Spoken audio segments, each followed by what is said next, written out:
I always thought I was comfortable in the woods. I had spent years hiking trails in different states, usually alone, sometimes with friends, and I had built a kind of confidence that made me think nothing could really shake me out there.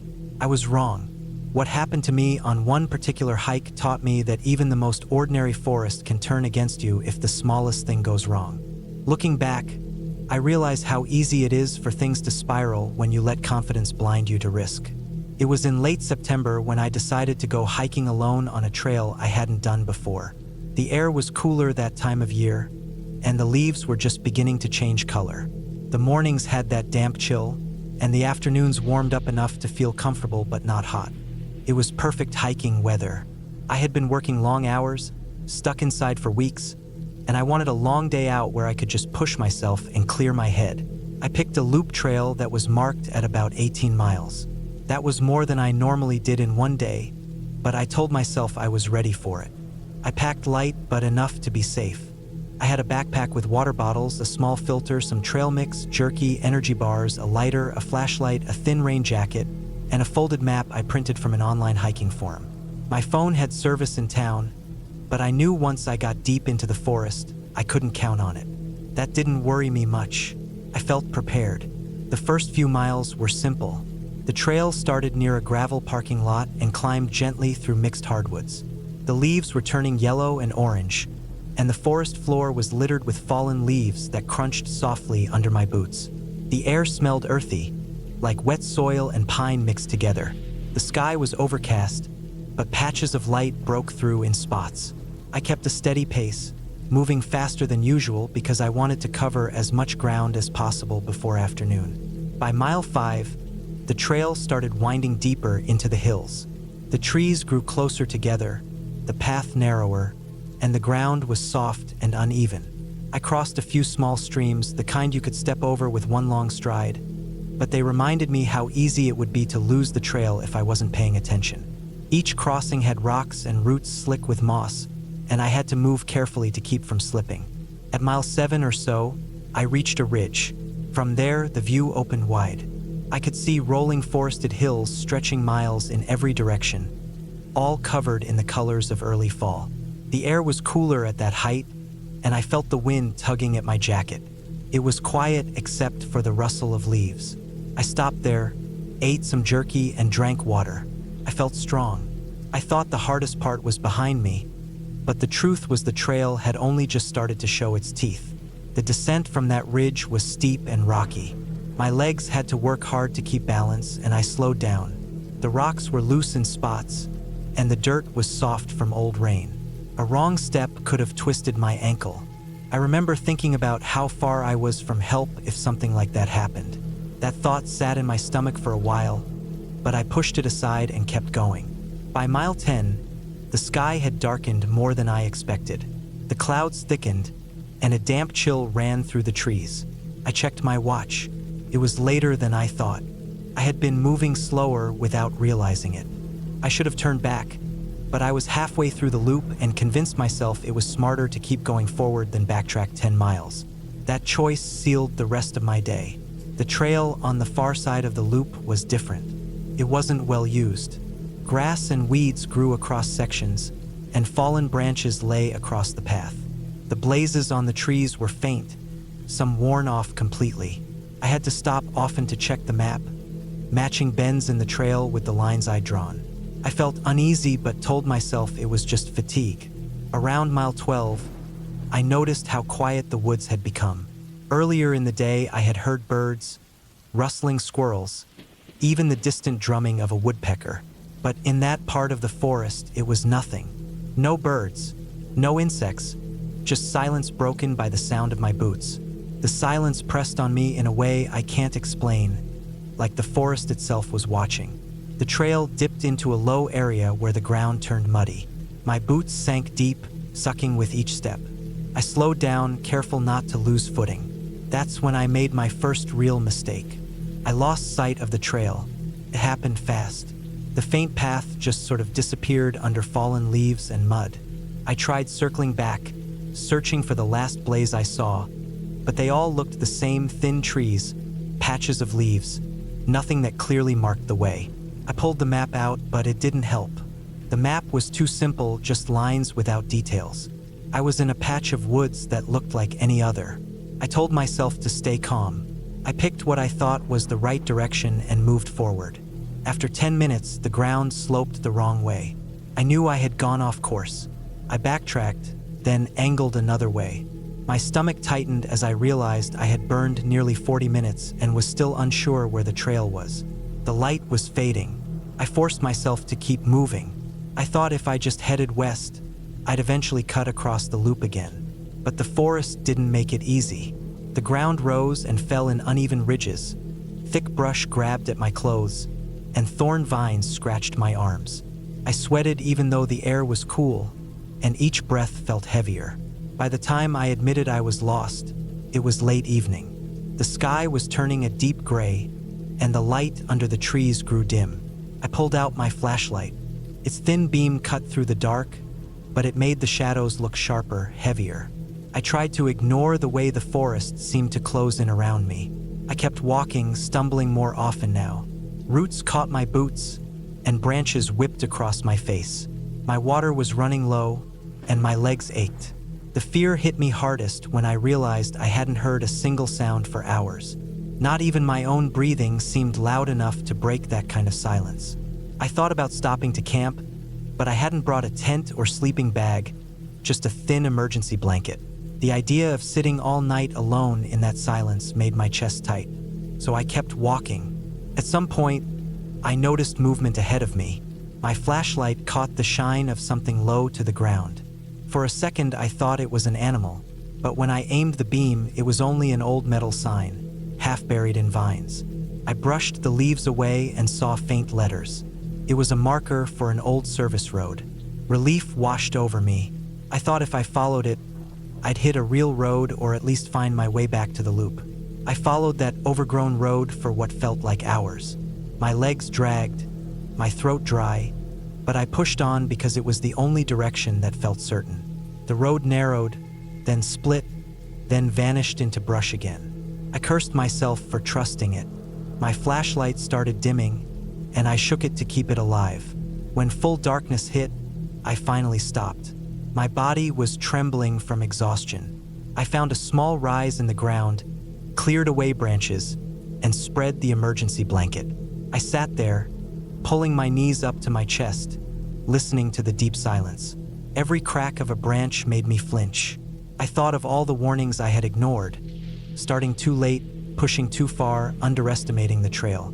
Now I was alone, miles from anyone, without a clear idea of where I was. I didn't sleep much that night.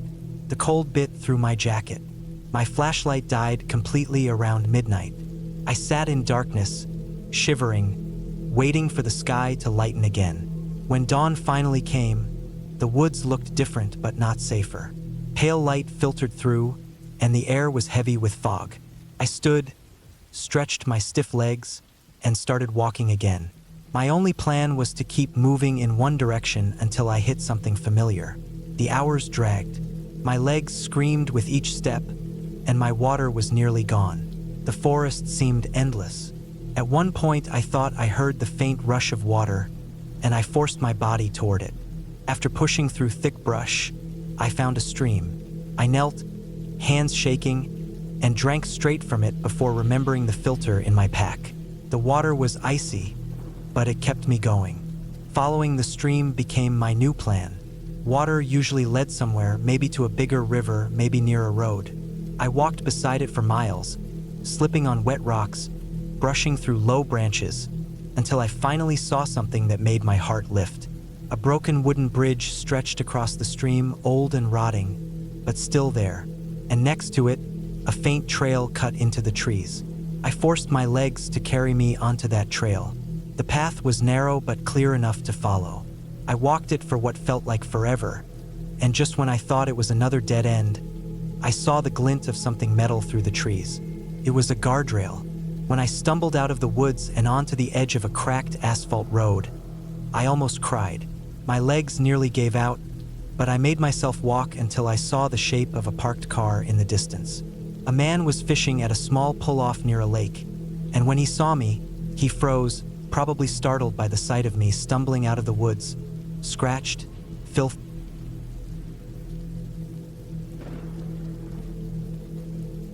I never thought much about the dangers of hiking alone. I had been doing it for years, and it always felt like a kind of escape for me.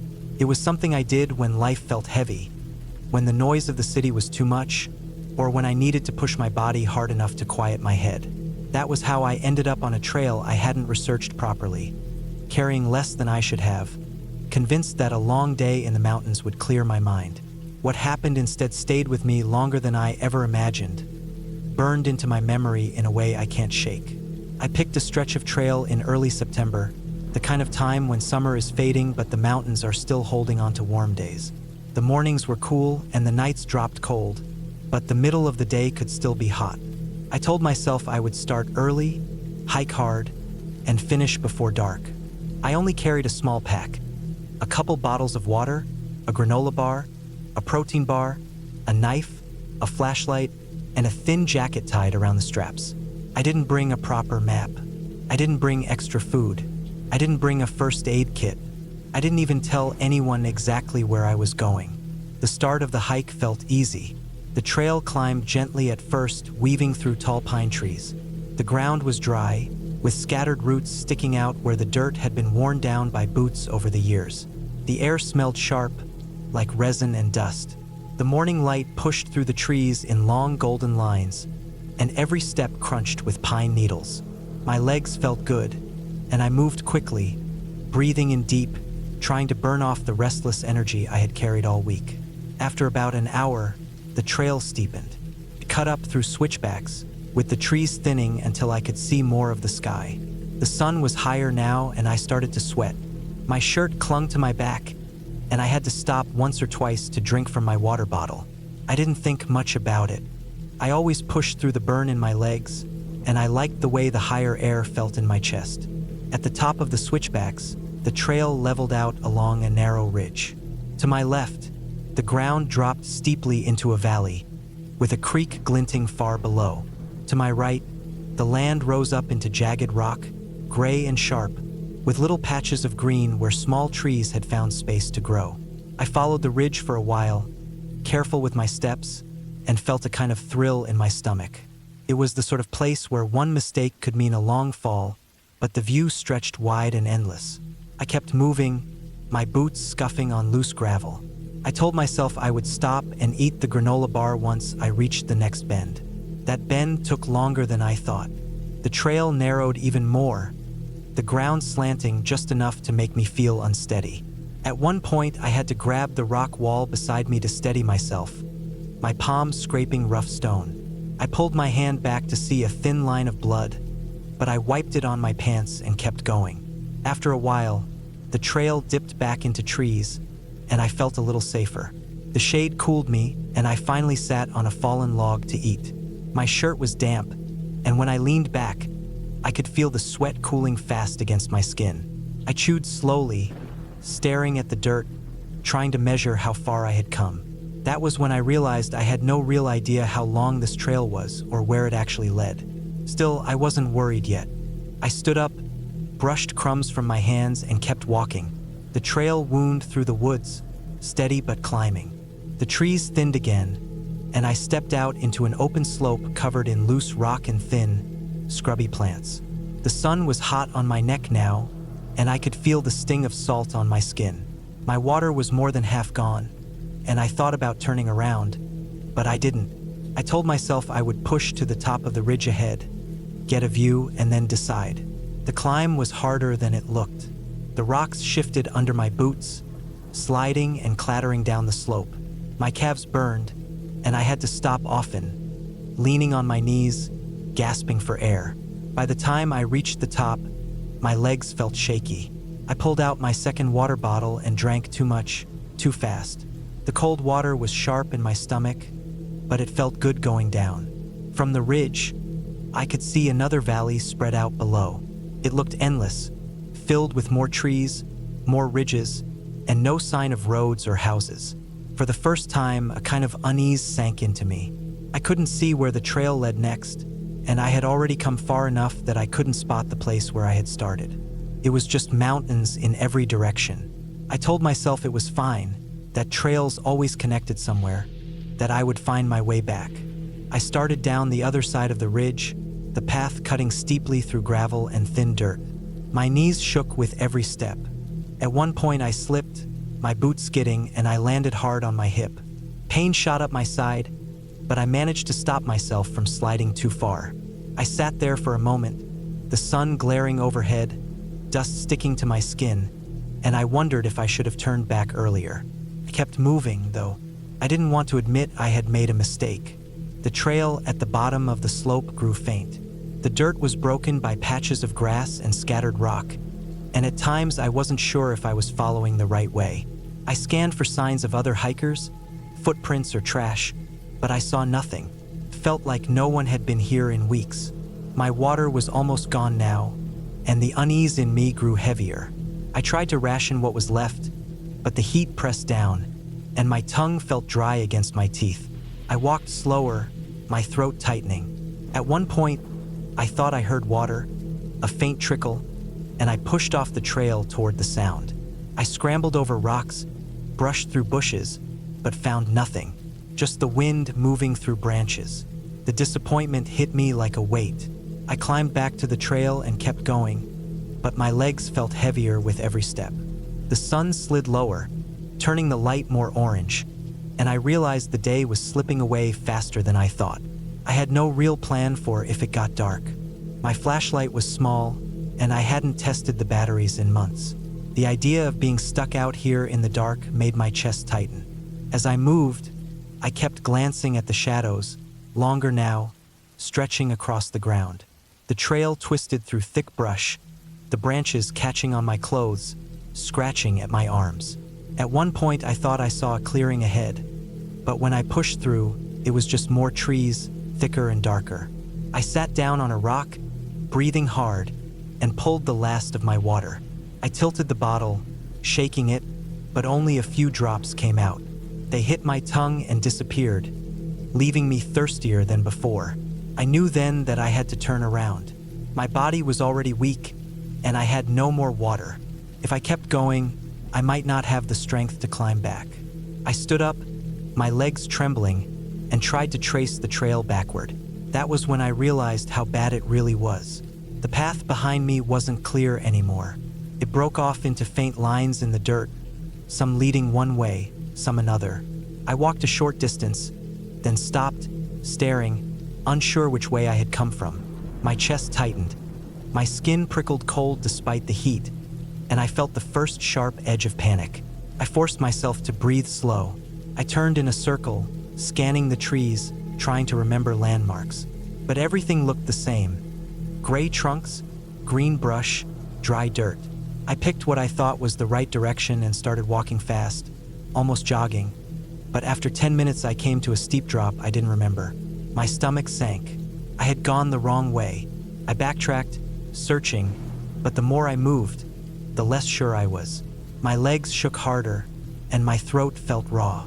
I thought about how far away I must be from help, how no one knew I was here, how the sun was already sliding toward the ridge. The light thinned fast. The woods grew shadowed, and the heat of the day drained away, leaving the air cold. My damp shirt chilled me and I shivered. I pulled the jacket from my pack and slipped it on, but it was thin, more for comfort than real warmth. My stomach growled, and I chewed the protein bar slowly, trying to make it last, though I knew it wouldn't help much. When darkness finally fell, it was heavy and complete. I pulled out the flashlight and clicked it on. The beam was weak, yellow, but it cut through enough for me to see a few feet ahead. The trees looked different in the light, warped and shifting. Every noise felt louder. Branches snapping, leaves rustling, the sound of my own footsteps crunching. I kept walking, trying to fight the panic, but my chest felt tight, my breaths quick and shallow. I thought about stopping for the night, but the idea of sitting alone in the dark, cold and thirsty, felt unbearable. So I kept moving. My legs burned, my ankles twisted on rocks I couldn't see, but I pushed on, hoping for any sign of a road, a signpost, anything. Hours passed like that. The flashlight grew dimmer, the beam shrinking. I shook it, desperate, but the light only flickered. My mouth was so dry that swallowing hurt, and my head pounded. At one point, I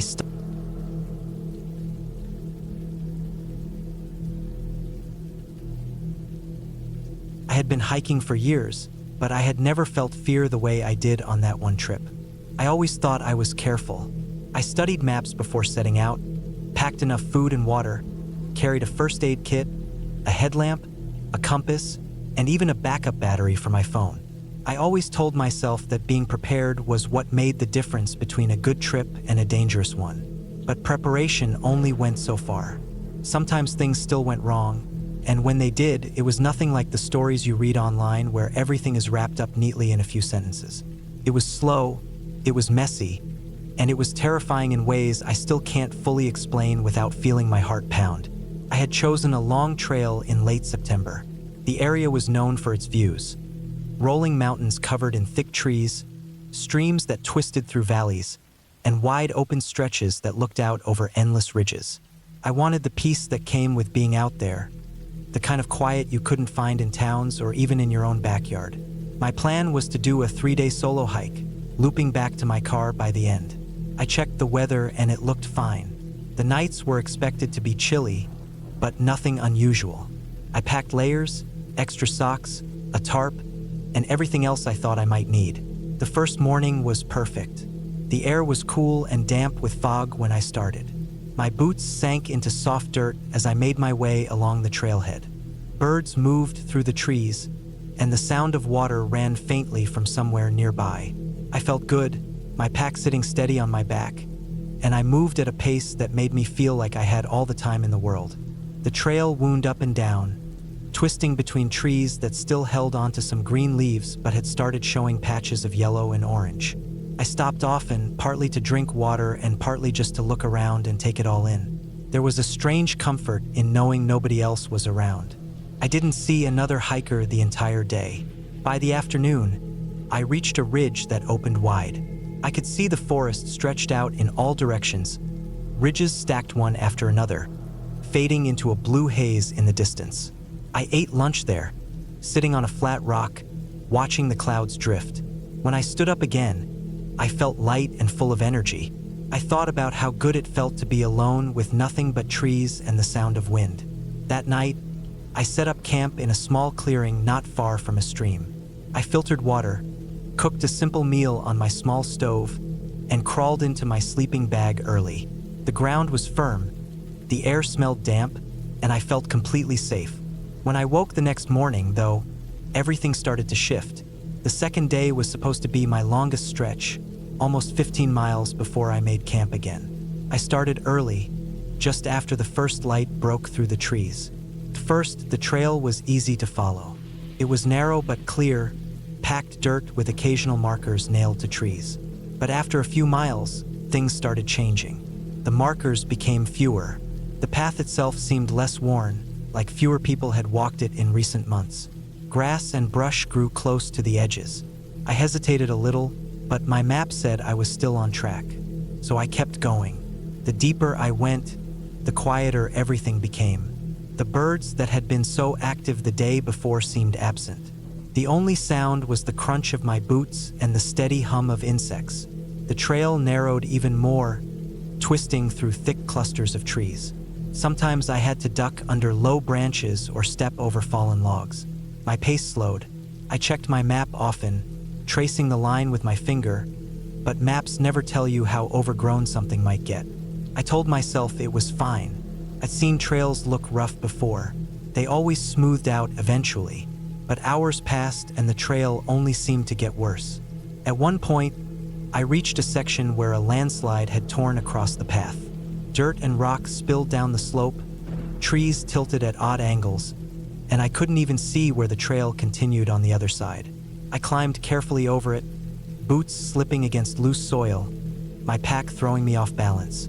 When I reached the other side, I had to search for several minutes before I found where the faint track picked up again. The sun climbed higher and the air grew warmer. I kept pushing forward, sweat soaking the back of my shirt. My legs ached from climbing and descending. I started feeling uneasy. I hadn't seen a marker in miles, and the trail looked more like a game path than something made for hikers. I pulled out my compass, checked the direction, and compared it to the map. According to the map, I was still moving the right way, but something in my stomach told me I was off.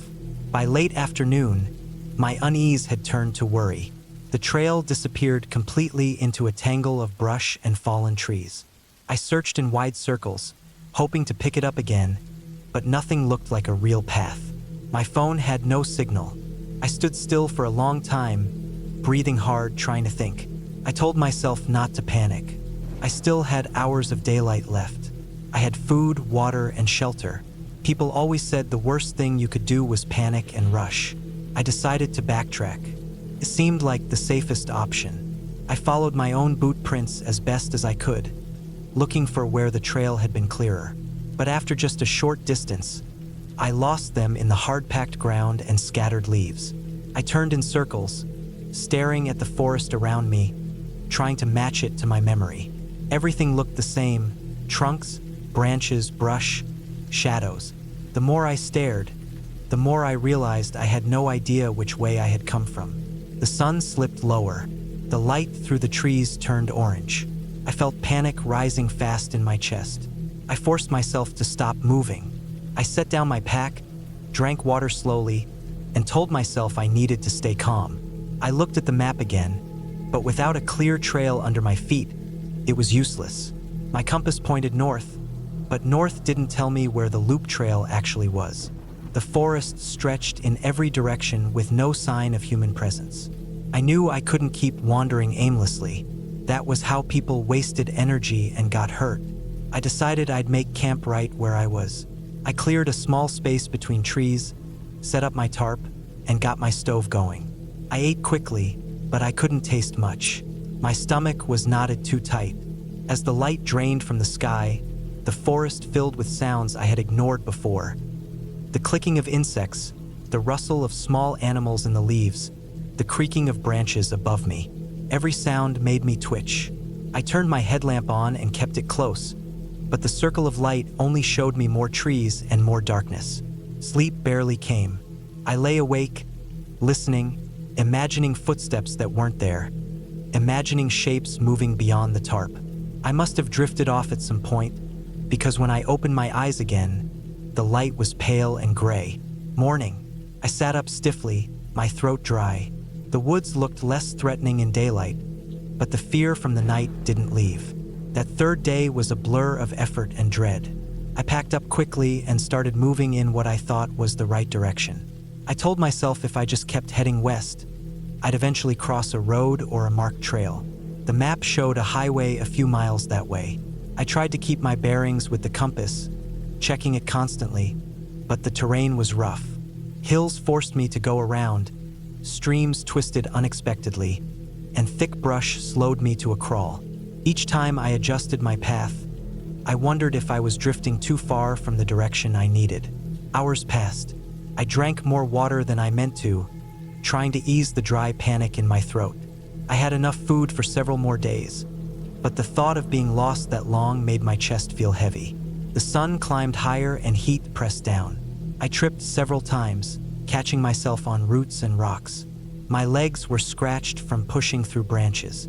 I felt the weight of my pack digging into my shoulders harder with every step. At one point, I found what looked like a faint trail. Relief shot through me so hard I almost laughed. The dirt looked packed, leaves pushed aside in a narrow line. I followed it quickly, almost running, but after 10 minutes, it simply faded into nothing again. No markers, no clear sign of where it went, just forest swallowing it up. I stood there staring at the ground, my throat tight, realizing it could have been nothing more than an animal path. The relief turned sour, leaving me shaking. That night, I set up camp again, more exhausted than before. My body ached all over. I barely ate. I lay awake under the tarp, my mind running in circles. I thought about how easy it had been to feel safe that first day, and how quickly that safety had collapsed. I thought about how nobody knew exactly where I was, only the general loop I had planned. I thought about how easy it would be to disappear out here, how nobody would even hear me if I screamed. The next morning, I forced myself to move early. My legs felt weak, my pack heavier. I rationed water carefully, filling when I could find streams, filtering slowly. I tried to keep heading west, but the land kept twisting me around. Sometimes I climbed ridges, hoping for a view, but the forest stretched.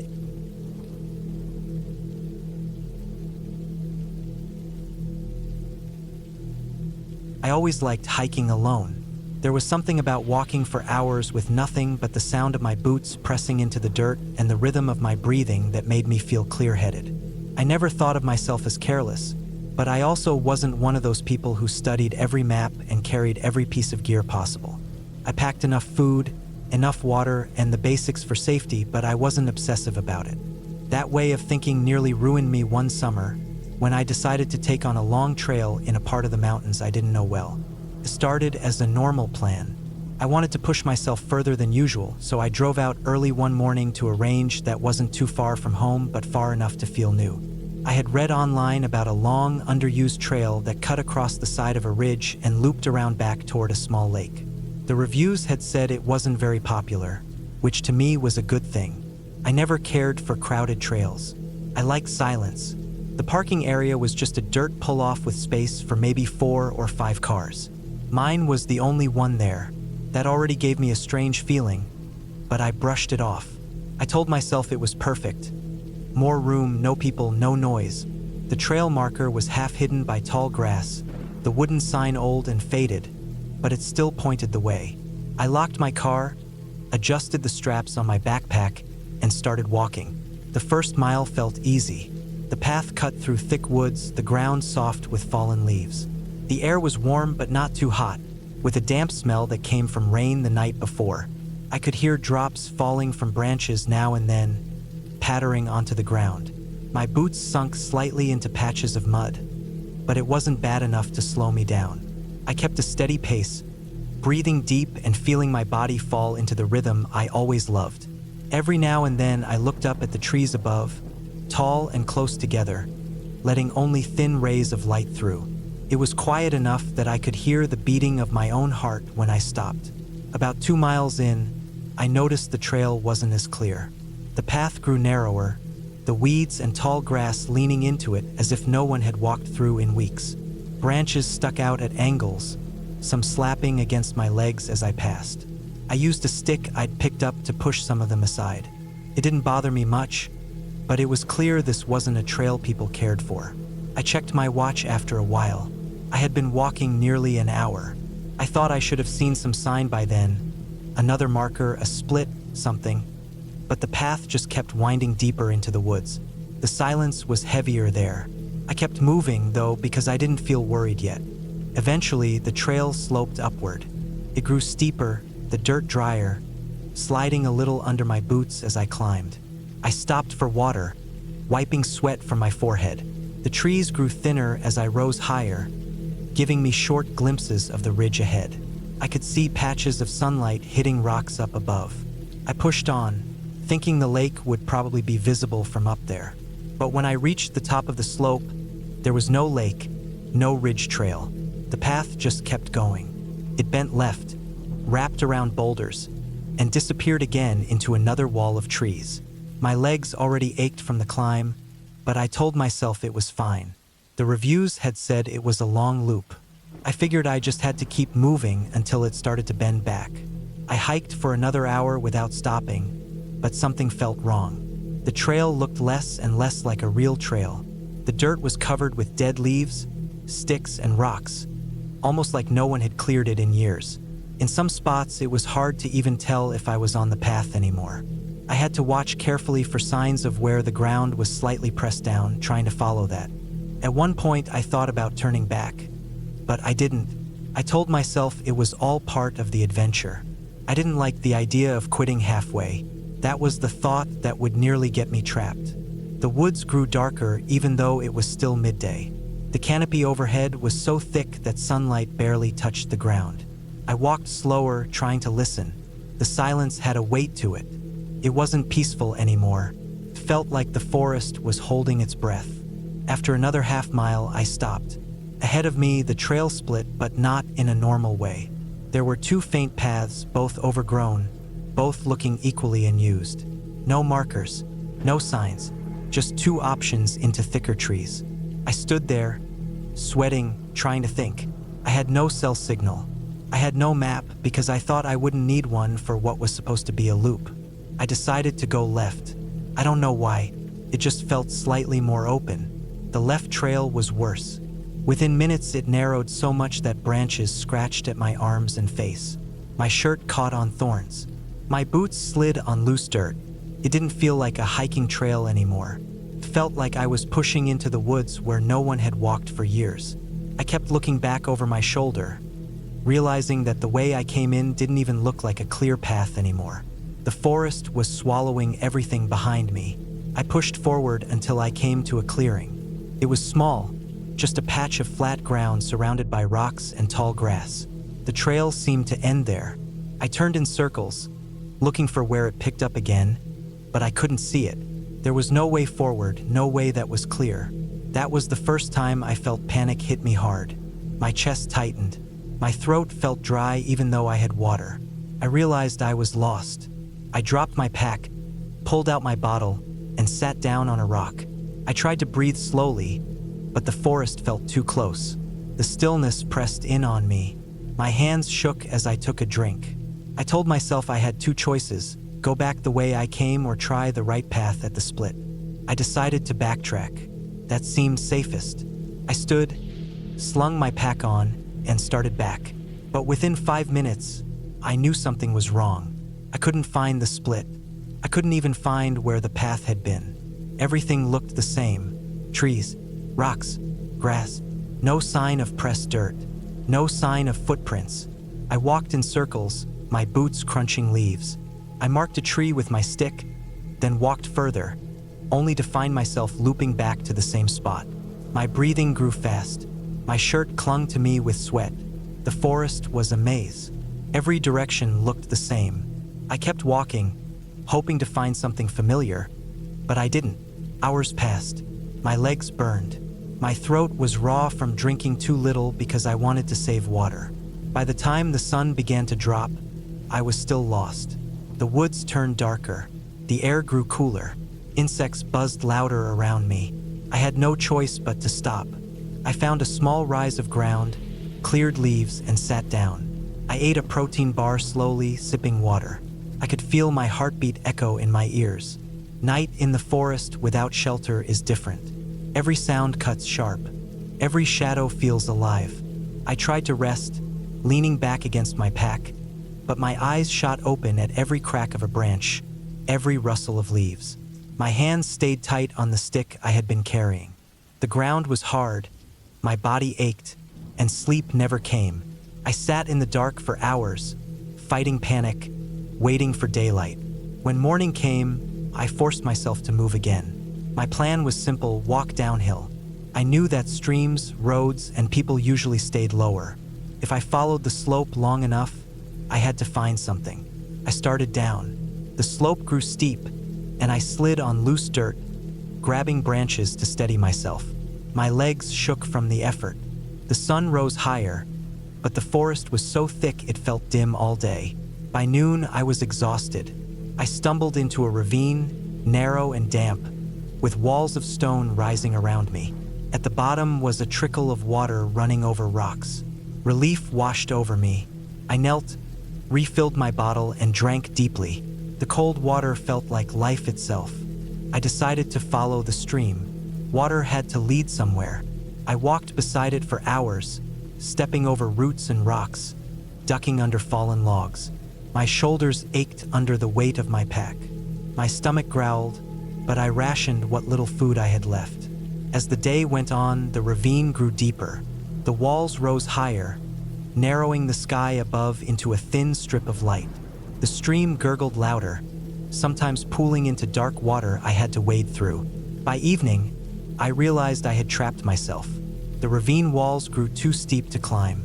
I had no choice but to keep following it, hoping it would open. That night, I slept on damp ground beside the stream, shivering under my thin jacket.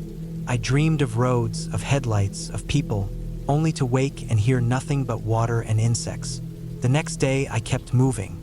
My legs felt weak, my stomach hollow, the walls pressed close. Then, at last, the ravine opened slightly, and I saw something. An old wooden bridge spanning the water above me. My chest leapt. A bridge meant people.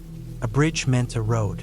I scrambled up the slope, using roots and rocks to pull myself higher, my hands raw and bleeding. At the top, I staggered onto the bridge.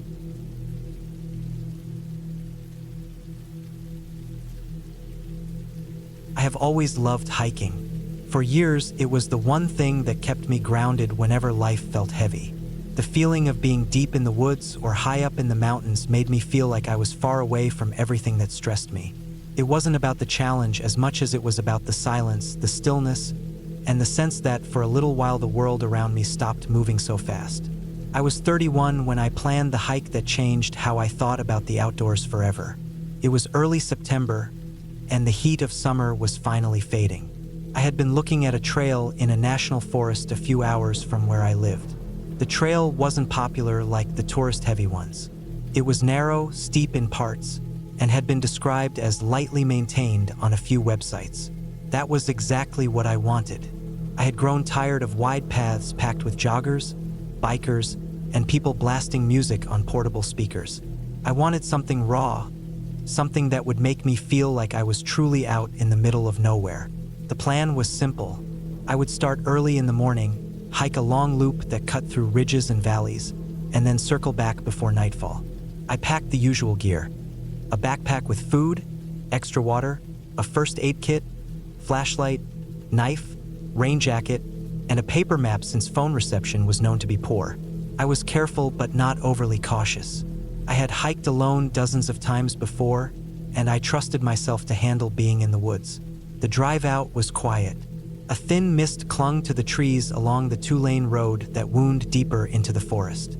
When I arrived at the small gravel parking lot, I noticed only 2 other vehicles there.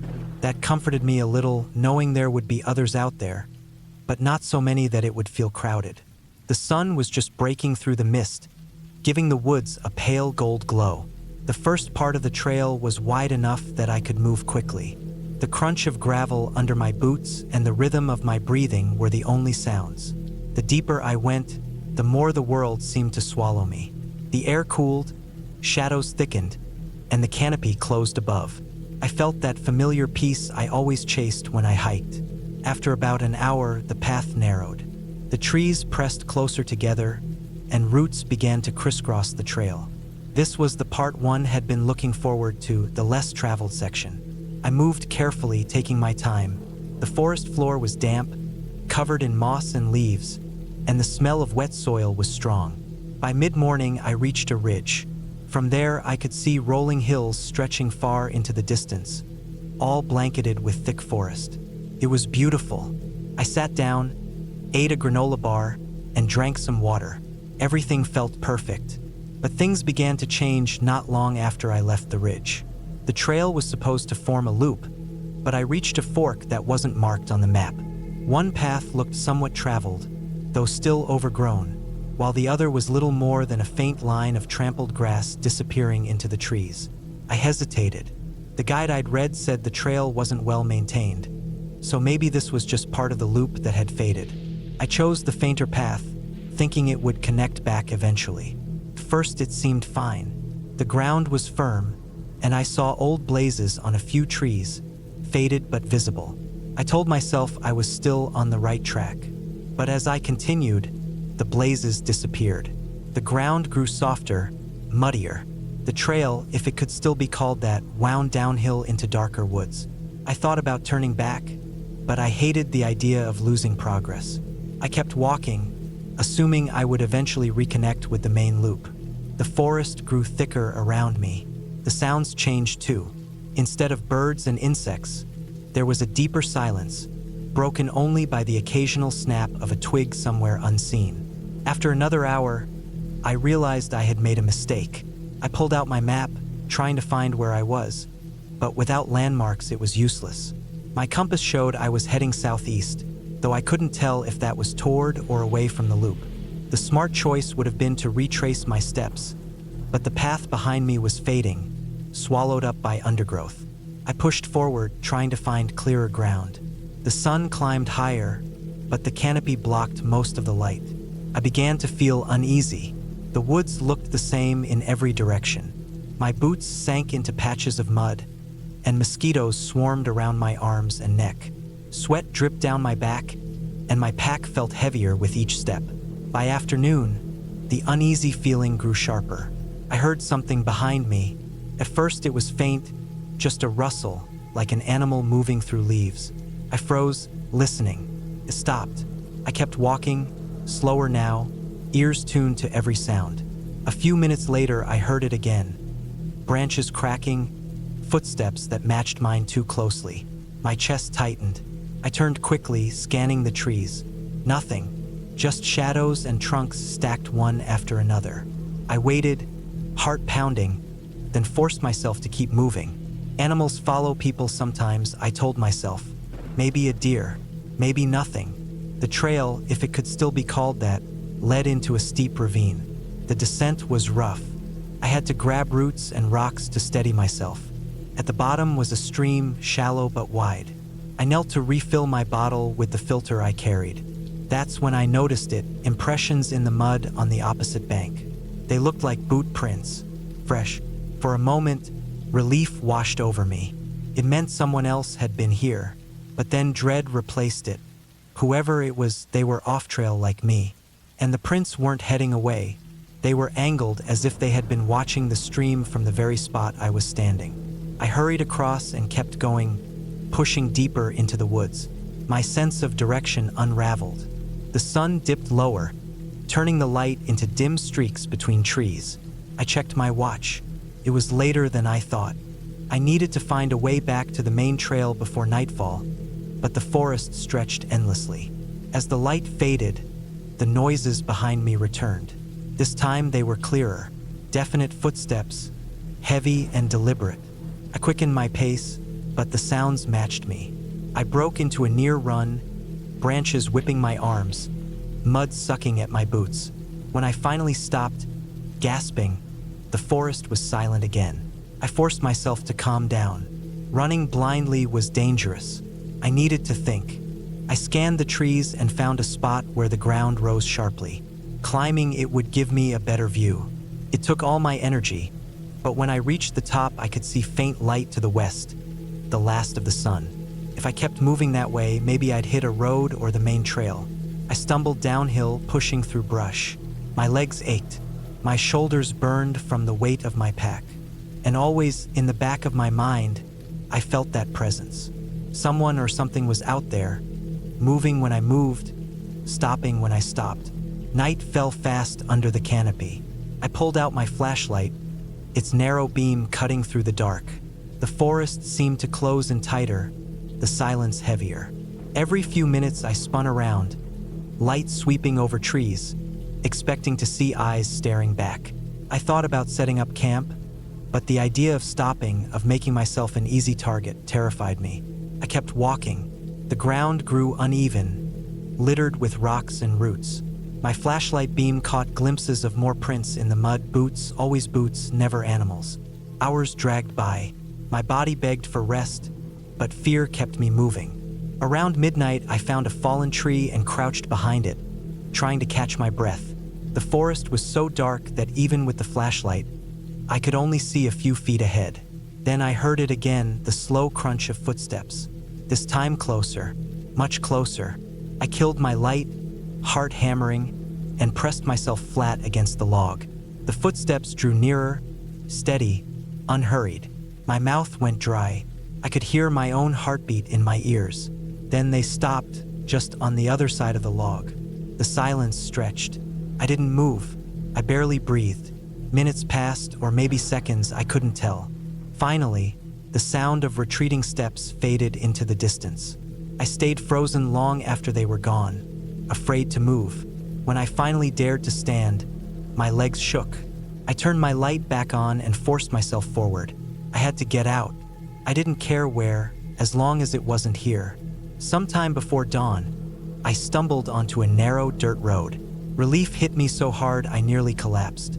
I followed it, dragging my feet, until headlights appeared in the distance. A truck slowed, the driver staring in shock at the sight of me stumbling out of the woods. He gave me water, pointed me back toward the main highway, and said the nearest ranger station was a few miles away. I thanked him and walked, not daring to look back at the forest. When I reached the station later that morning, I explained I had gotten lost and spent the night out there. I didn't mention the footsteps. I didn't mention the prints.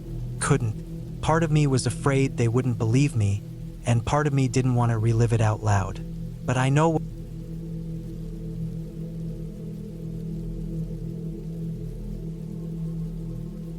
I have always loved hiking, but I learned the hard way that some trails are not meant to be taken alone. What happened to me in the mountains one summer a few years ago still plays in my mind like it was yesterday. It taught me more about fear, survival, and the way a human body reacts under stress than anything else in my life ever has. This is not a story about ghosts, strange creatures, or any of that. It is about being alone, being careless, and being in the wrong place when things go bad. It was mid-July when I decided to spend a few days hiking in the mountains of western Montana. I had time off work and wanted to do something for myself. I had always enjoyed long trails, especially the kind where you didn't see anyone for hours. I packed my gear carefully, bringing a tent, sleeping bag, stove, water filter, extra food, and a first aid kit. I had a good map of the area and a compass. I had done hikes like this before, so I thought I was prepared. The trail I picked was known as Ridge Trail, a long route that followed a high ridge line with steep drop-offs on both sides in many places. It connected with smaller trails and eventually looped back down toward the valley. It wasn't the most popular trail in the area because it was demanding and exposed, but that was exactly why I chose it. I wanted quiet. I wanted space. I wanted to feel small in the middle of nature. I drove out to the trailhead early in the morning, parked my car, signed my name in the trail log, and started walking. The first few miles were beautiful. The air smelled of pine and warm dirt. Birds cut through the silence every so often, and I could hear a river far below in the valley. The sun was strong but not yet unbearable, and the air was dry and clean. I felt alive and free. I moved steadily, taking breaks when I needed to drink or check the map. My plan was to hike around 10 miles the first day, set up camp near a small alpine lake, and then continue on the ridge the next morning. From what I had read, the views were incredible from up top, with clear sightlines for miles. As the trail climbed, it became narrower and more rugged. Rocks littered the path, and in some places the soil was loose, so I had to plant my boots carefully. On my left side, the ridge dropped steeply into a dark forest, and on my right side it dropped into another valley with patches of green meadows and scattered lakes. The higher I went, the windier it became. I stopped often just to take it all in. I had the whole world under me. I didn't see a single other hiker all morning. That gave me a feeling of peace but also a slight unease, the kind of reminder that if anything went wrong, help would not be quick to come. I shrugged that thought off. I was healthy, careful, and equipped. By early afternoon, I reached the lake where I wanted to set up camp. It was smaller than I imagined, almost like a pond, tucked in a shallow basin with rocky walls on two sides. The water was clear and cold, reflecting the sky. I filled my bottles, cooked some food, and rested for a while. I thought about taking a swim but decided against it. The water was freezing, and I didn't feel like dealing with wet clothes. That evening, I sat outside my tent watching the colors change over the ridge. The mountains looked endless in the fading light. The wind howled across the open ground, making my tent shiver and flap, but I felt safe enough tucked inside. I read for a while and then drifted off to sleep. The next morning, I woke early. The air was cold enough that my breath made small clouds, and the sky was a dull gray instead of clear blue. I boiled water for coffee and oatmeal, packed my tent, and set off. I didn't like the look of the clouds, but the forecast I had checked before leaving home hadn't mentioned storms for a few days. Still, in the mountains, weather could shift quickly. The trail continued up the ridge. The higher I went, the less cover there was. The trees thinned until I was walking mostly across open rock and patches of scrub brush. I could see miles in every direction. The clouds thickened as the day went on, and the wind grew stronger. I tightened the straps on my pack and kept moving. By midday, I had a bad feeling in my gut. The clouds were darker now, heavy and low. I could smell moisture in the air, and the wind had that charged feeling that comes before a storm. I knew I was too exposed on the ridge if lightning came. I had two options: turn back down toward the lake I had camped at, or push ahead and try to reach a lower trail that dropped into the forest a few miles farther. I didn't want to give up so soon, so I chose to keep going, hoping I could make it before the sky broke open. I didn't make it in time, not even close. The storm came fast. One moment I was moving under gray clouds. The next the sky cracked with a sound that shook my bones. Lightning split the air to the west, and within seconds, rain began to pour. The wind howled so hard it nearly knocked me sideways. My pack cover whipped around, and the trail became slick under my boots. I crouched low, trying to steady myself. I felt exposed, like the entire ridge was a lightning rod. My heart pounded, and I could barely see ahead of me with the rain blasting into my face. I tried to move quickly but carefully, planting each step so I wouldn't slip. The trail here was thin, barely wider than my boots, with steep drops on both sides. I told myself to stay calm, to focus on the next step and nothing else. But my mind kept running through all the ways this could go wrong. If lightning hit close, if I lost my footing, if a gust pushed me over, no one would even know where to look. At one point, the rain turned to hail, sharp ice pellets hammering my jacket and hands. I dropped to my knees and hugged the ground, waiting for the worst of it to pass. The storm raged for almost an hour, though it felt like forever. When the hail stopped and the rain eased into a steady drizzle, I stood and tried to keep moving. The ground was slick, my clothes were soaked, and I was exhausted from bracing myself against the wind. My body ached.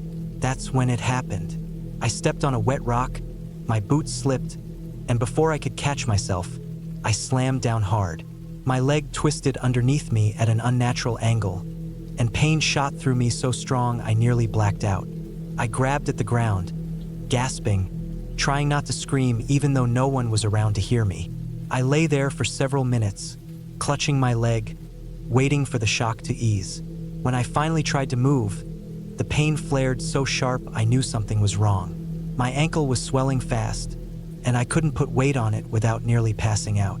I was stuck on the ridge, hurt, wet, and miles from help. The first thing I did was force myself to calm down. Panic would only make things worse. I crawled to a wider section of the trail and sat with my back against a boulder, breathing slowly. I checked my supplies. I still had food, water, and gear, but moving was now a problem. I tried to stand using my trekking pole as a crutch, but my ankle buckled. The pain was unbearable. I realized I wouldn't be hiking out the way I came. I would have to wait or I would have to crawl. I thought about the trail log I had signed back at the parking lot. At least someone would know I was out here, but no one knew exactly where on the ridge I was. Could take days for anyone to come. That night, I set up my tent as best I could on a small flat section of ground near the trail. My ankle had swollen to nearly twice its size, purple and throbbing. I wrapped it tightly and elevated it, but the pain kept me awake. I listened to the wind tearing across the ridge and wondered if I had made the biggest mistake of my life. The next 2 days blurred together. I rationed my food, melting hailstones and filtering water when I could. My ankle was useless. I tried crawling a short distance down the trail, but every movement made me dizzy. My knees and hands were raw from scraping against the ground. The weather cleared a little, but the wind never stopped. At night, the temperature dropped so low I shivered inside my sleeping bag, teeth chattering. My tent rattled nonstop, and I kept imagining it tearing loose and flying away, leaving me exposed. I grew weaker, hungry, and tired. I checked my map over and over, thinking maybe I could cut down a slope to reach the forest sooner. But every direction looked like cliffs. The ridge was a trap. Each day I looked out hoping to see another hiker, but the trail was empty. Not a soul came by. I started to understand how isolation could break a person. My thoughts spiraled. I thought of my family, of work, of all the normal things I had taken for granted. Now all I had was pain, wind, and silence. On the fourth day, I heard something I almost didn't believe at first. A low chopping sound, faint but growing. A helicopter. I scrambled out of my tent, waving my arms like a madman. The chopper circled the ridge once, then twice, and then I saw it tilt toward me. Relief flooded my body so strong I nearly collapsed. The rescue team winched me up. I was weak, soaked, and shaking uncontrollably, but I was alive. They flew me down to the valley, and from there I was taken to a hospital. My ankle was badly fractured and needed surgery. The doctor said I was lucky I hadn't tried to move too much, or I could have made it worse. Lying in that hospital bed, I thought about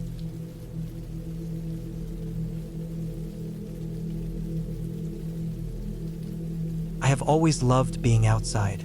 Hiking was one of the few things that made me feel calm. I liked the sound of leaves crunching under my boots, the steady beat of my breath when climbing uphill, and the quietness that came when I was deep in the woods. The deeper I went, the less I thought about normal life. My head always felt lighter. That was why one fall I decided to take a longer trail than usual. I had done many hikes before, but this time I wanted something harder, something that would test me. I picked a mountain trail a few hours away from my home. The reviews I read online said it was not as popular as the easier hikes, but it was known for its views at the top. Most people said it took all day, maybe even 2 if you moved slow, but the view at the summit was worth it. I planned to take one night with me, camping halfway, then finishing the hike the next morning. I packed my bag carefully with food, water, a tent, sleeping bag, stove, and a map. I felt ready. The morning I left, the sky was cloudy but not threatening. It felt cool, the kind of weather that was perfect for walking long distances. I parked at the small dirt lot by the start of the trail. There were only 2 other cars there. It was quiet, no sound but the wind moving through the trees. I shouldered my heavy pack and started up. The trail began steep right away, switchbacks cutting across the slope. I felt my legs burn almost instantly, but I welcomed it. I liked that kind of pain. It made me feel like I was doing something real, something that mattered. After a while, I found a rhythm and moved steadily. The woods were thick with tall pines. The ground was covered in needles that muted the sound of my steps. Every once in a while, I heard the sound of birds darting between branches, but for the most part, it was just me and the crunch of my boots. The air smelled sharp and earthy. After about 2 hours, I stopped to drink water. I checked my map and marked where I thought I was. According to the trail notes, I had about another 4 miles before I reached a good camping spot near a stream. That would be my goal for the day. I felt fine, a little tired, but strong enough to keep going. The trail got narrower as I climbed higher. I noticed how the trees grew closer together, and the light between them grew dimmer. The clouds had thickened too, making everything look darker. I adjusted my pack and pushed forward. At one point, I thought I heard something behind me, just a small noise, like a branch breaking. I stopped and turned, staring back down the trail. Nothing was there. The woods were silent. I stood still for a while, waiting, then told myself it was probably just an animal, a squirrel, maybe a deer. I kept walking. The sound came again about half an hour later. This time it was louder, like something heavy stepping onto the ground. My skin prickled. I turned quickly, scanning the trees. Again, nothing moved. The trail behind me was empty. I tried to shake it off. I reminded myself I was deep in nature, and animals lived here. They were supposed to. Still, I found myself glancing over my shoulder more often. By the time I reached the stream, the light was fading. I felt relief when I saw the small clearing near the water. It was just big enough to set up a tent. I dropped my pack and let my shoulders rest. My back ached from the weight. I took a few minutes to sit by the stream, splashing cold water on my face. The air smelled clean and damp. I pitched my tent and boiled water for my food. As I ate, I listened to the sound of the stream rushing over rocks.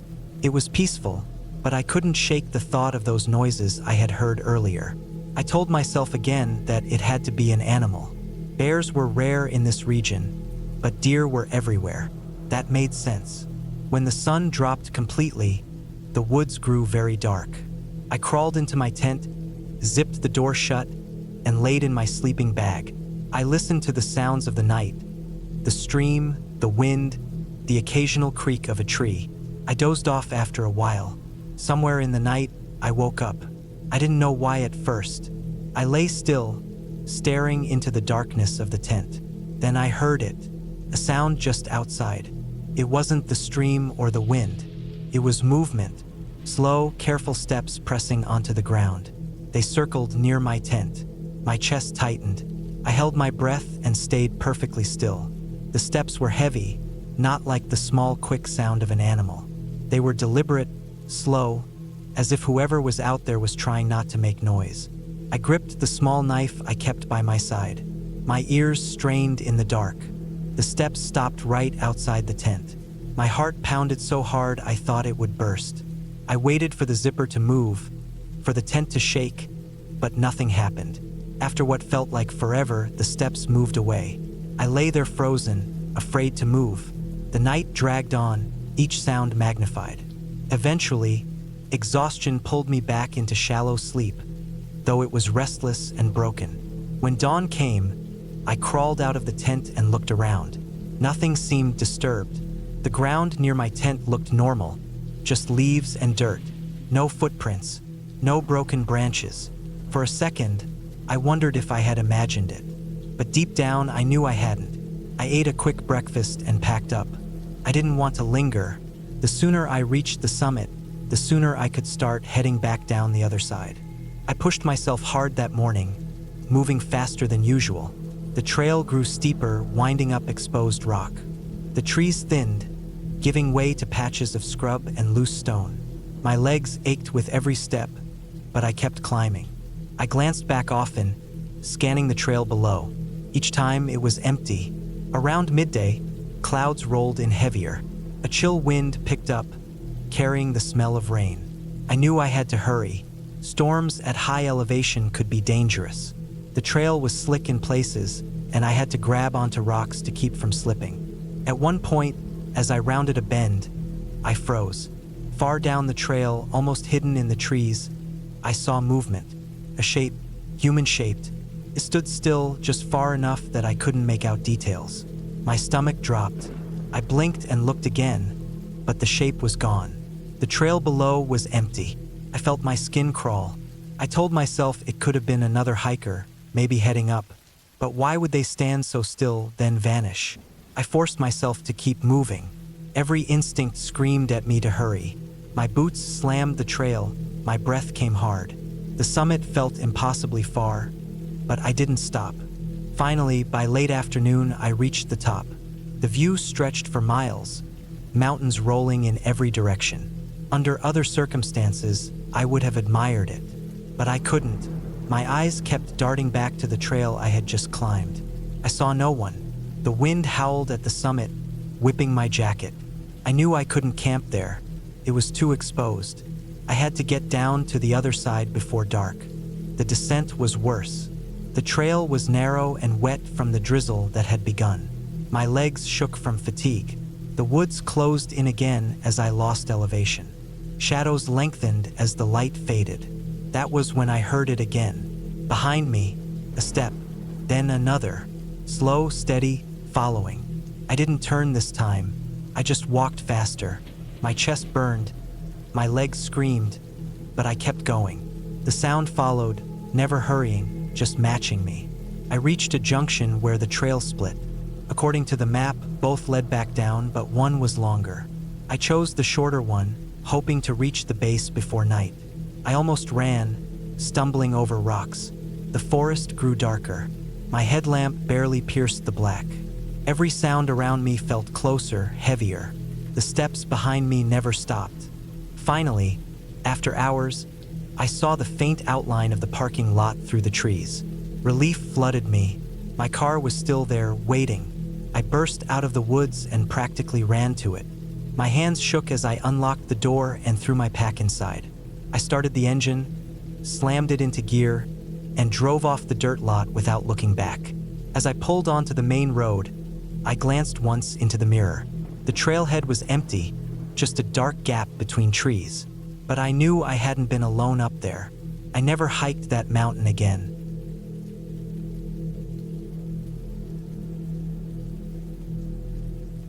I had been planning that hike for months. I wanted to challenge myself with something that would push me out of my comfort zone, something far from the short trails and day hikes I usually did. I chose a remote area in the mountains, a trail that wasn't well-traveled but still marked on maps. The appeal was in the solitude. I wanted to test myself and see how I handled being alone out there for a couple of days with nothing but my pack, my supplies, and the trail ahead of me. I had read about the trail in an old guidebook and even checked online to see if others had written about it. Not many had, which made it even more attractive to me. I packed carefully. My backpack was heavy, filled with food, water, extra clothing, a tent, sleeping bag, and some emergency gear like a first aid kit, a headlamp, a knife, and a whistle. I carried a map and compass even though I also had a GPS on my phone with downloaded offline maps. I wanted to be prepared for everything. The plan was simple: hike in, camp overnight, and come back out the next day. It wasn't supposed to be overly dangerous, but I knew the risks of hiking alone and told myself to stay cautious. The morning of the hike was cool and quiet. The trailhead was almost empty when I arrived. I parked my car at the small dirt lot, adjusted the straps of my pack, and started walking. First, it was everything I wanted. The trees closed around me as I followed the narrow path deeper into the woods. The air smelled fresh and earthy, the kind of smell that only comes from thick forest. Birds called overhead, and I could hear the sound of a stream somewhere nearby. I felt strong, confident, and excited about the journey. As the hours passed, the trail got steeper. Roots cut across the ground, and rocks forced me to watch every step. I sweated heavily and stopped often to sip water. Still, I pushed forward. I wanted to reach a ridge I had seen on the map by late afternoon so I could set up camp with a good view. By midday, I noticed how quiet it was. The birdsong had thinned out, and the wind that had rustled the leaves earlier seemed to have died down. The silence pressed in on me. It wasn't unusual, but it gave me a strange feeling. I shrugged it off, telling myself I was overthinking it. The further I hiked, the rougher the trail became. In some spots, it almost disappeared under fallen branches and overgrown plants. I had to check my compass more often than I expected, making sure I was still on the right path. There were a few times I doubted myself, thinking maybe I had wandered off, but each time I found another faded trail marker nailed to a tree, and I felt relief. It was late afternoon when I reached the ridge I had been aiming for. The view stretched out for miles, endless forest rolling into the distance. The sun dipped lower, casting a golden glow over the trees. I set my pack down, stretched my aching shoulders, and began setting up camp. I cleared a flat spot for my tent, boiled some water for a dehydrated meal, and sat on a log while I ate. Everything felt calm again, almost peaceful. But as the sun dropped further, that uneasy feeling returned. The forest seemed too still, too watchful. I forced myself to ignore it. I crawled into my tent as the sky turned dark, zipped the door closed, and listened to the faint rustle of leaves. I expected to fall asleep quickly after the long hike, but I tossed and turned instead. Every small noise outside kept me awake. At one point in the night, I heard something heavy moving through the underbrush nearby. My whole body went stiff. It wasn't the light scampering of a small animal. It was slow, deliberate, and heavy. My mind raced. Could be a deer, could be a bear. My knife was within reach, and my heart pounded so hard I thought whatever was outside could hear it. The sound eventually faded, but I never fully relaxed after that. Sleep came in short bursts, shallow and restless. When the first light of dawn slipped through the fabric of the tent, I felt a wave of relief. I packed quickly, eager to be back on the trail. My plan was to take a slightly different route back, a loop that would reconnect to the original trail closer to the parking lot. It would make for a longer hike, but I wanted to see more of the area. The morning went fine at first. I followed what looked like a clear trail, but after a while, it grew harder to follow. Fallen trees blocked the path, and the markers were spaced too far apart. I took out my map, checked my compass, and convinced myself I was going the right way. Still, the longer I walked, the more I realized something wasn't right. The trail narrowed, then disappeared completely into thick brush. I turned around, thinking I could backtrack, but when I retraced my steps, I couldn't find the last marker. The woods all looked the same. The trees towered overhead, their branches blocking out the sun, and the forest floor was a maze of roots and ferns. Panic crept in as I realized I was lost. I told myself to stay calm. I still had food and water, and I had a map. I pulled it out and tried to line it up with the terrain around me. The problem was that, without the trail, everything blurred together. I thought I saw a slope that matched the map, so I headed that way. Hours passed, and instead of getting back on track, I seemed to be going deeper. My legs grew tired, and my shoulders ached under the weight of the pack. The forest began to feel like it was closing in on me. Every noise, every snapping branch or rustling leaf made me whip my head around. I started to imagine someone or something following me. The silence was unbearable, and I felt like eyes were on me even though I knew it was just fear messing with my head. When the sun began to set again, the fear turned sharp. I hadn't expected to spend another night out there. Not like this. I forced myself to find a spot that was as safe as possible, a small clearing with fewer low bushes. I set up my tent quickly, too exhausted to even eat. I crawled inside, curled up in my sleeping bag, and tried not to think about how lost I was. That night was worse than the first. I heard movement again, closer this time. Something brushed against my tent at one point, and I froze completely, barely breathing. My hand gripped the knife until my knuckles hurt. I was certain an animal had found me, maybe the same one from the night before. But just like before, the noises eventually faded, leaving me shaking in the dark. When morning came, I forced myself to eat. I needed the energy if I was going to find my way out. I tried to climb to higher ground, hoping for a better view. The climb was rough and my legs burned with effort, but I managed to reach a small rise. From there, I could see endless trees stretching in every direction. No signs of roads, no signs of people, no signs of the trail. The day dragged on. I rationed my water, sipping small amounts even though my throat was painfully dry. The forest felt like a maze designed to keep me trapped. The more I walked, the more disoriented I became.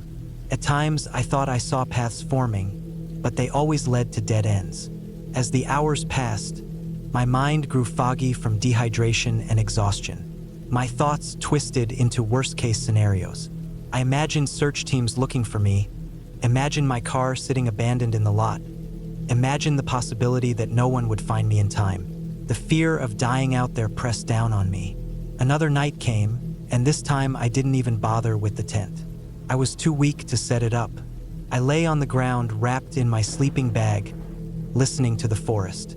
Every crack of a branch made my body jolt with fear. My stomach cramped from hunger, and my lips were cracked from thirst. The fourth day was the breaking point. I could barely lift my pack anymore. I left some of my supplies behind just to lighten the load. My vision blurred as I stumbled forward, clinging to the hope that I would stumble across a road or river that could lead me out.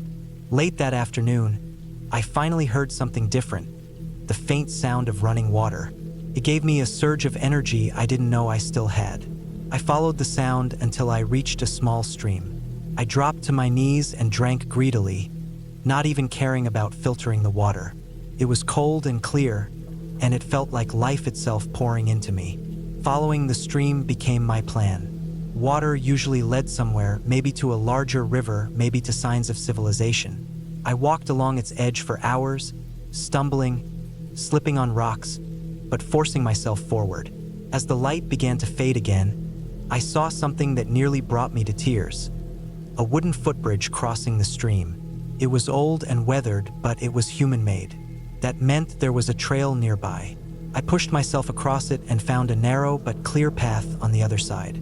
I followed the path in the growing darkness, my legs barely able to carry me. Just when I thought I would collapse, I saw a break in the trees. The trail led to a gravel road. I staggered onto it, dropped my pack, and sat down hard, overwhelmed with relief. Not long after, headlights appeared in the distance. A truck slowed as it reached me, and the driver leaned out, shocked to see me in that state. I was too weak to speak much, but I managed to climb into the vehicle. He drove me down the mountain to safety.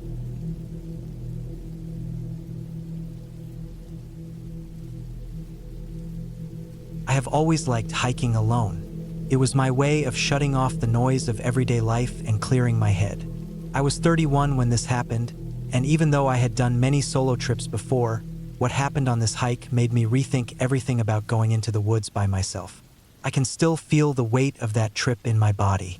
Sometimes, when I'm sitting alone at night, I can hear the wind from that ridge, and I feel the same tightness in my chest I felt back then. It was late September, and the weather was still mild enough to enjoy the outdoors without worrying about snow or freezing nights. The trail I picked wasn't particularly popular, which was part of the reason I chose it. I wanted space. I wanted silence. It was a loop trail that stretched close to 20 miles and cut through thick forests, narrow ridges, and old logging roads. Most people did it over 2 days, but I had planned to push myself and finish it in one long day. That was the challenge I had set for myself. I started before sunrise. My small car was the only one in the gravel lot, which reassured me that I would probably have the trail to myself. The air was cool when I stepped out, and the smell of damp leaves and soil immediately wrapped around me. I double-checked my pack: 2 liters of water, food, a headlamp, an extra layer, a small first aid kit, and a knife I always carried more out of habit than necessity. My phone had no service out here, but I brought it anyway for photos and to track my hike with GPS. The first stretch was calm. The ground was soft with layers of pine needles. Every step was cushioned. The sun slowly came up behind me, spilling light through the tall trees, and for hours I walked without seeing another soul. My breathing was steady, my legs were strong, and I felt good. This was the part of hiking that always made me feel alive. The rhythm, the steady forward motion, the way the forest swallowed every other thought. Around midday, I reached a section of the trail that climbed toward the ridge. The trees thinned, and sharp rocks jutted from the ground. The air felt different up there, lighter, cooler, with a steady breeze that carried the smell of dry grass and stone instead of damp earth. I stopped to eat, sitting on a flat rock overlooking a steep drop. I could see the valley spread out below me, endless layers of green fading into blue as the distance grew. I chewed slowly, enjoying the view, not realizing it would be one of the last moments of calm I'd feel for a long time. After lunch, I started moving again, following the trail as it narrowed along the ridge. This was the most exposed section, with cliffs falling away on one side and thick brush pressing against the other. The wind picked up, whistling in my ears. I kept a steady pace, focusing on my footing, until I noticed something strange. First, it was just a sound, a rustling, faint but steady, not carried by the wind. I stopped walking, thinking maybe it was a bird or small animal moving through the brush. But when I stood still, the sound stopped too. I turned my head, scanning the trees and rocks around me, but saw nothing. I shook it off and kept walking. Not even a minute later, the sound started again. A crunch of dry leaves, a crack of twigs. This time it matched my steps. Every time I placed a boot down, I heard another sound just a moment after, close but not too close, like someone was deliberately keeping distance. I stopped again. The sound stopped. The ridge was silent except for the wind. I felt a prickling at the back of my neck. I told myself it had to be coincidence. Maybe a deer moving through the brush, pausing when I paused. I kept moving a little faster now. The sound returned, faint but clear, step for step. The trail wound along the ridge for another mile, and the whole time, the presence stayed with me. Sometimes closer, sometimes farther, but always there. I tried to tell myself I was imagining it, that my mind was twisting normal forest sounds into something more. But deep down I knew I wasn't imagining it. When I reached the end of the ridge section, the trail dipped back into thick forest. The trees closed around me, tall and dark, and the ground was damp again. The sound of my own breathing was loud in my ears.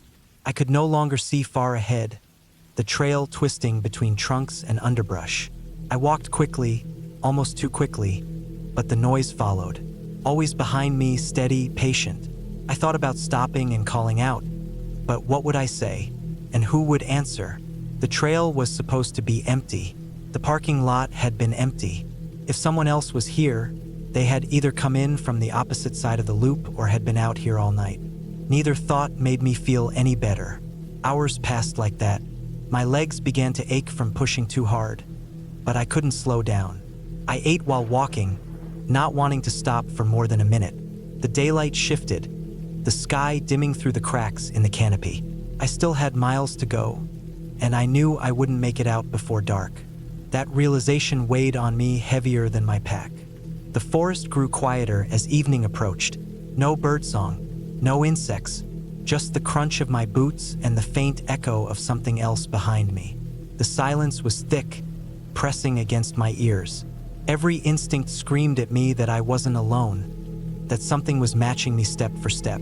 When the last of the daylight faded, I pulled out my headlamp. The white beam cut through the dark, bouncing off wet leaves and bark.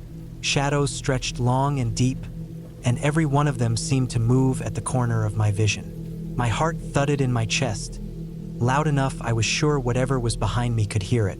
Night hiking was something I had done before, but never under this kind of weight. My body was tense, every nerve on edge. I kept glancing over my shoulder, the beam of my lamp slicing through the trees, but there was never anything there. Just the endless forest, silent and still. Around 9 o'clock, my legs were close to giving out. I hadn't planned on spending the night out there, but I knew I couldn't keep pushing. My pace had slowed, and the thought of collapsing on the trail in exhaustion was worse than the thought of stopping. I decided I had to set up a small camp. I found a spot just off the trail where the ground was level. My hands shook as I unrolled my sleeping bag and laid it on top of a thin pad. I didn't bother with a tent. I was too tired, and the thought of fumbling with poles in the dark while that presence lingered nearby was unbearable. I sat down with my back against a tree, my headlamp dimmed to save battery. The woods were so dark I could barely see past my feet. I ate a little food, every bite dry in my mouth. My ears strained at every sound. The creak of branches, the drip of water, the faint shifting of leaves. And then, as clear as anything, I heard it again. Footsteps, slow, deliberate, moving closer. I froze, my body locked in place, food still in my hand. The sound came from the direction of the trail, crunching softly on damp earth, then stopping. Silence followed. Long, heavy silence. I didn't move. I didn't breathe. Minutes stretched, maybe longer. My muscles ached from sitting so still. Finally, I forced myself to slide deeper into my bag, keeping my knife close in one hand. I didn't sleep. My eyes stayed wide, staring into the dark, my body jerking at every crack or snap. At some point, exhaustion pulled me into shallow, broken rest, but I woke with every small noise, convinced something was standing just beyond the reach of my lamp. When dawn finally came, pale and weak through the trees, I packed up quickly. My hands felt clumsy, my chest tight with nerves. I didn't eat, just started walking, desperate to get out. The trail was damp with morning dew, and every sound seemed magnified. The presence was still there. I could feel it, but now it was different, closer, bolder. My legs burned as I pushed harder, ignoring the aches from the day before. The miles crawled by. I kept expecting to see the parking lot around each bend, but it never came. The trail stretched endlessly, twisting through forest that all looked the same. Finally, hours later, I recognized the stretch of trail near the beginning of the loop. My chest tightened with relief. I almost ran, my pack bouncing against me, until the gravel of the parking lot crunched under my boots. My car sat there, the only one. I yanked open the door, tossed my pack inside, and slid behind the wheel. My hands shook as I jammed the keys into the ignition. The moment the engine started, I locked the doors and just sat there, staring at the trailhead. The forest was silent, unmoving, but I knew something had followed me the whole way. I drove home in silence. The farther I got from that trail, the easier it was to breathe, but the feeling never left completely. Even now, months later, I can still feel the weight of that unseen presence.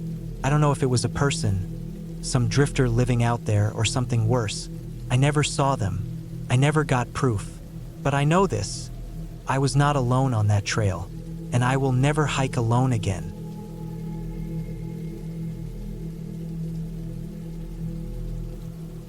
I had been hiking for years, but always on well-marked trails, places where I knew the path and where I could usually find other hikers passing by.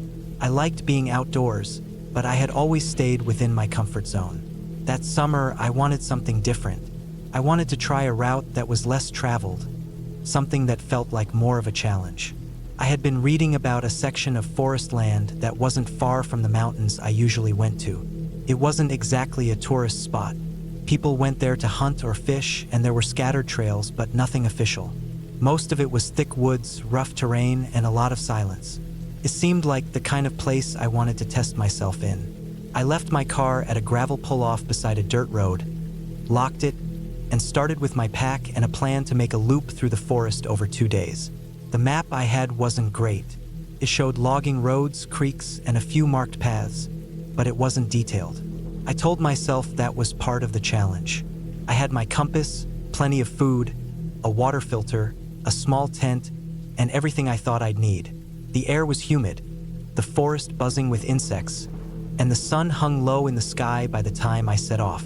The first couple of hours were fine. The woods were thick, but the trail I picked up looked walked on before. The ground was uneven, roots twisting like veins under the dirt, and there were fallen branches and mud patches, but I managed. My shirt stuck to my back with sweat. The sound of birds came and went, and sometimes the buzzing of mosquitoes was loud enough to drown out everything else. I tried to keep track of my direction, making mental notes of landmarks. A crooked tree shaped like a hook, a patch of rocks with orange moss, a downed log that smelled like rot. I told myself I would remember them. When I stopped to drink water, I noticed how still the air was. Even though I was in the middle of summer woods, there wasn't much breeze. The trees grew close together, and their trunks looked endless when I tilted my head up. The longer I stood there, the more I realized how far the sounds of the road had vanished. It was just forest, thick and deep.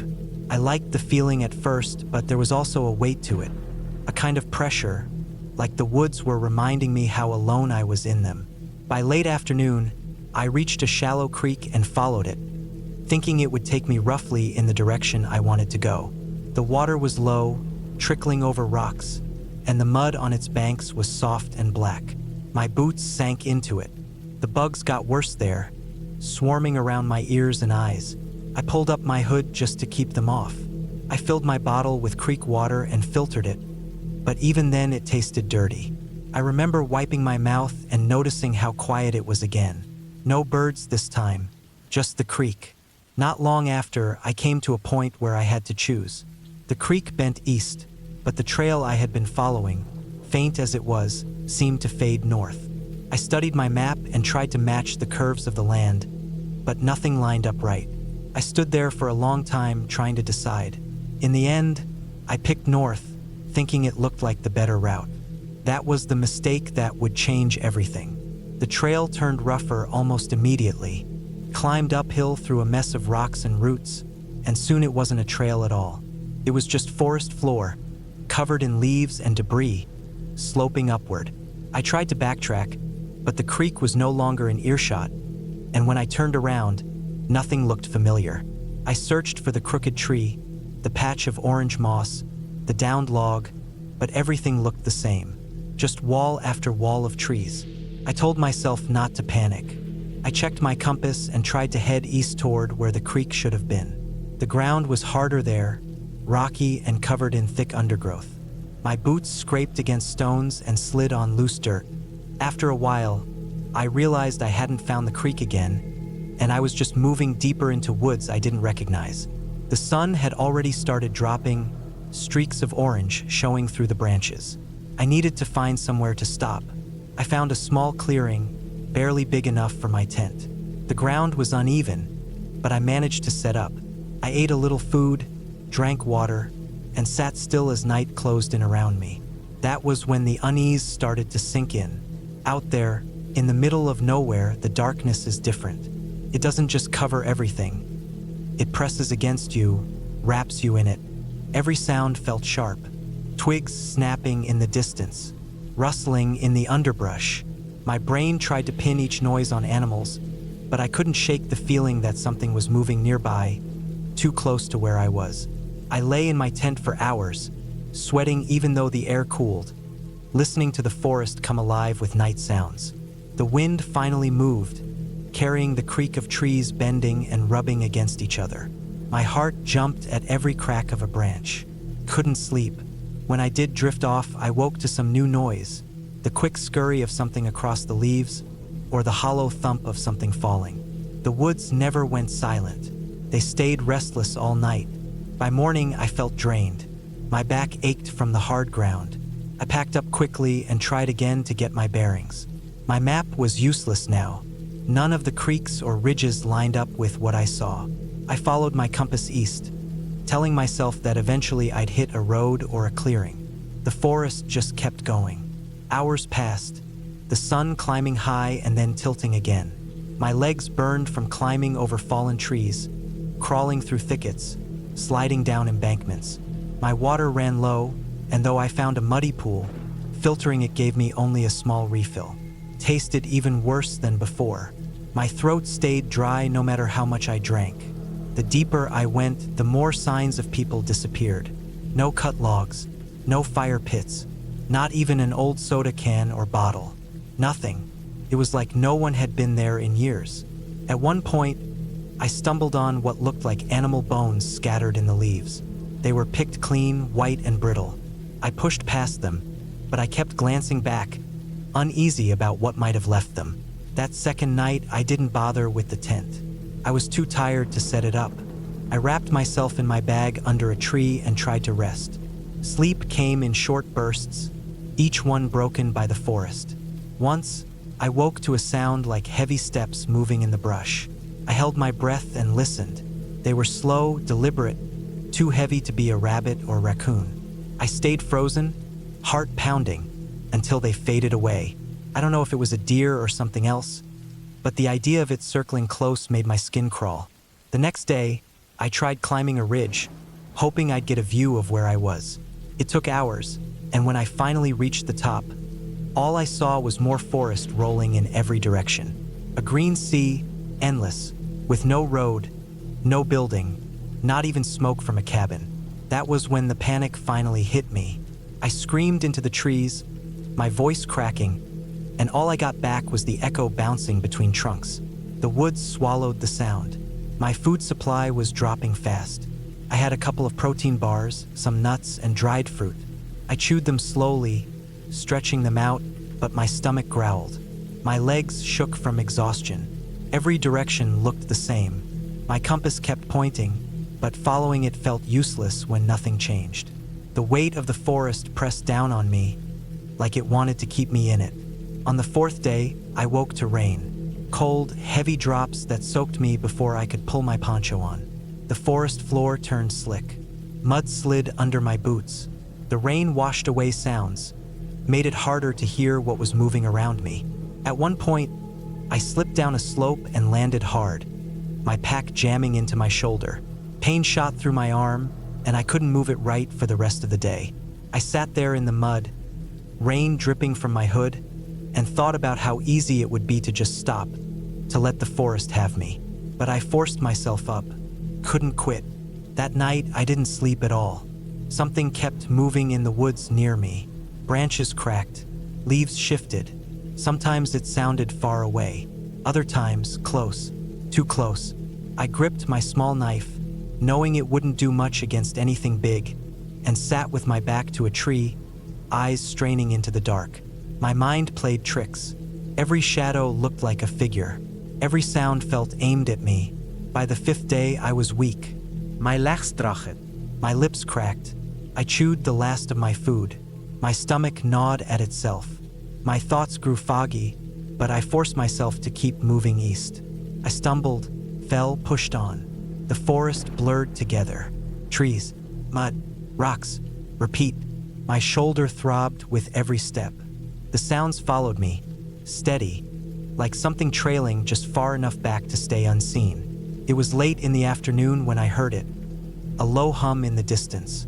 Not an animal sound. Not the forest. It was different.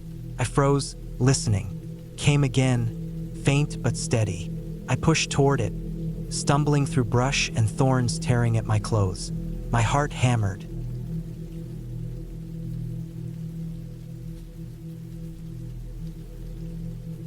I started the hike early in the morning, long before the sun had fully risen above the tree line. The air was cool and damp, and a low fog hung over the ground like a thin blanket. My backpack felt heavy on my shoulders as I adjusted the straps and made sure everything was tight. I had packed extra water, food, a small tent, a sleeping bag, and some basic gear. I wanted to cover as much distance as I could in one day before setting up camp somewhere along the ridge. The trail began as a narrow dirt path winding through thick woods. The trees were tall and old, their branches twisting high above me, blocking much of the early light.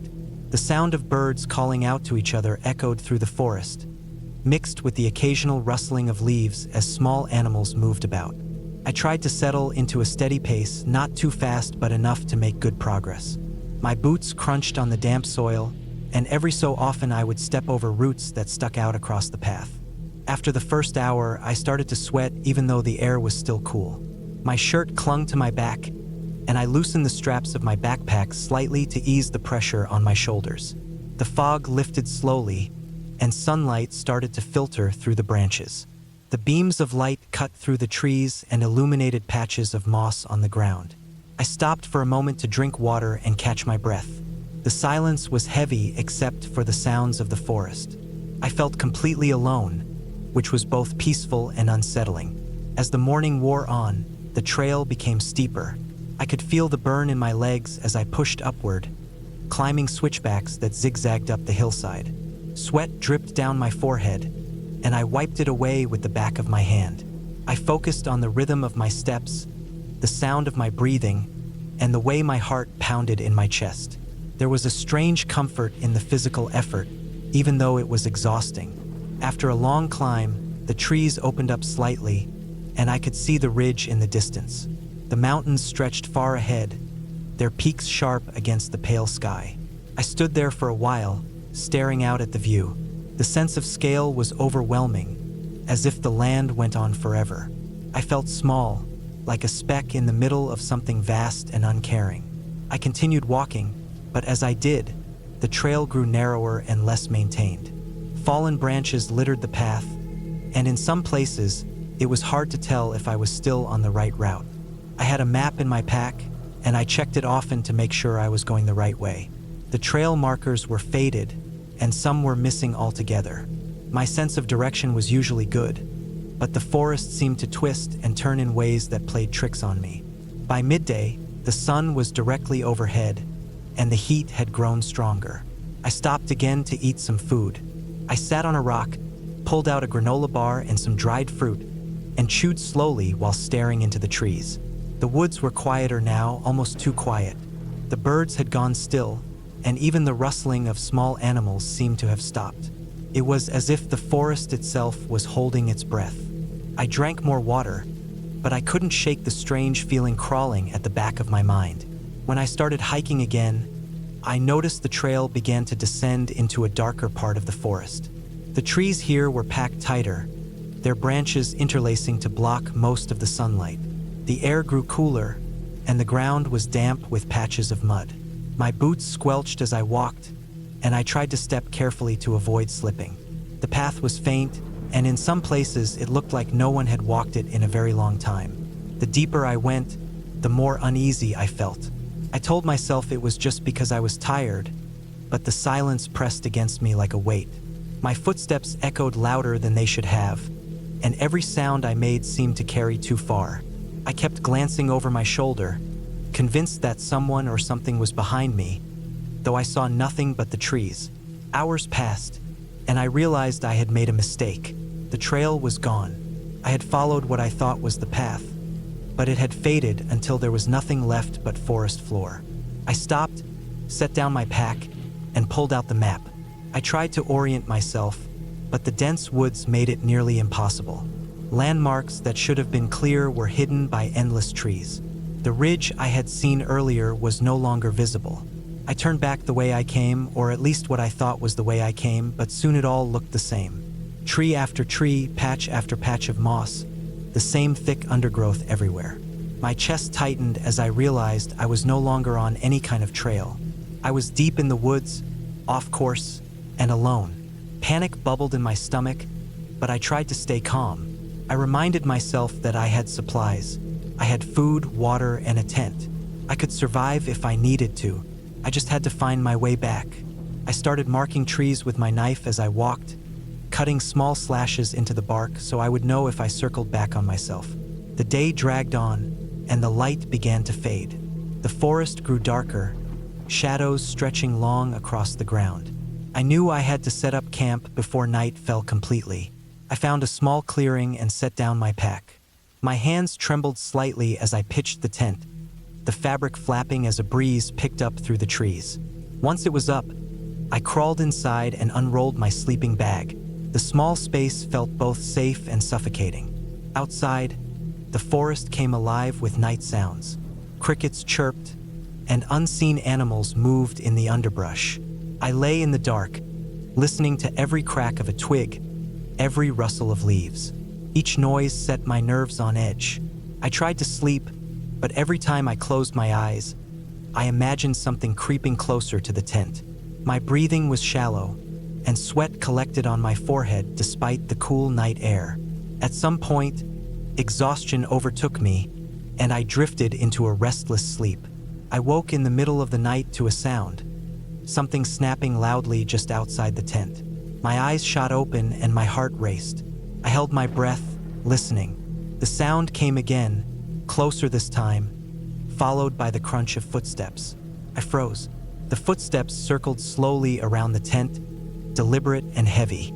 I wanted to believe it was just an animal, maybe a deer, but the steps were too steady, too slow.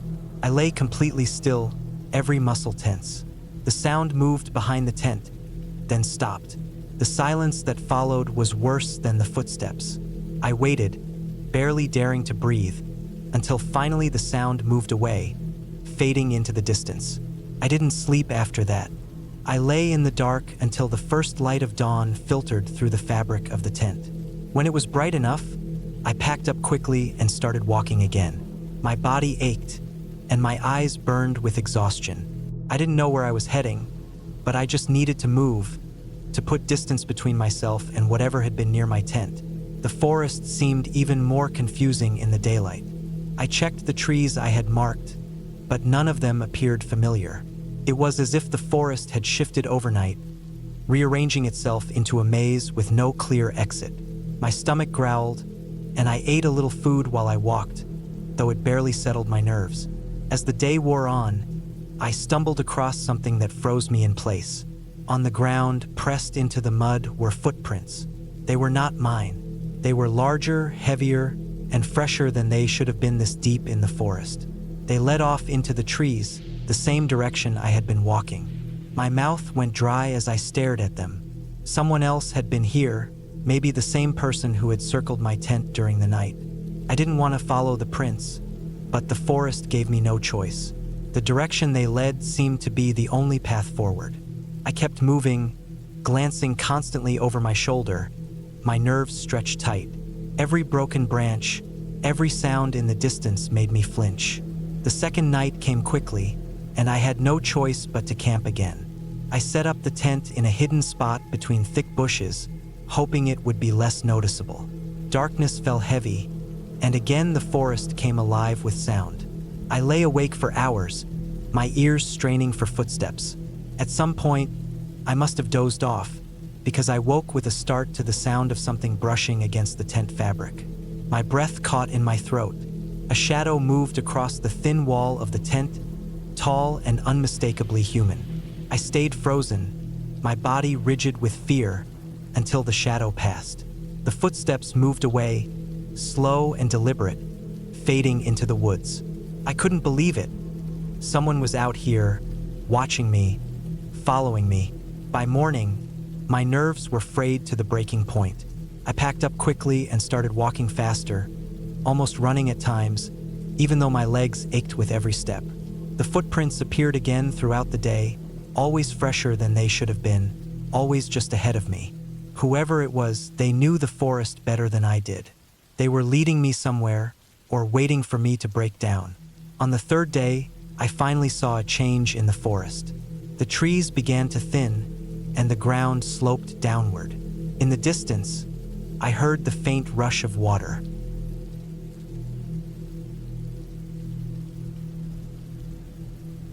I had been planning a solo hike for months. It was late summer. The weather was still warm but not unbearable, and I felt like I needed time away from everything. I chose a trail that I had read about in an old hiking guide. It wasn't one of the popular ones.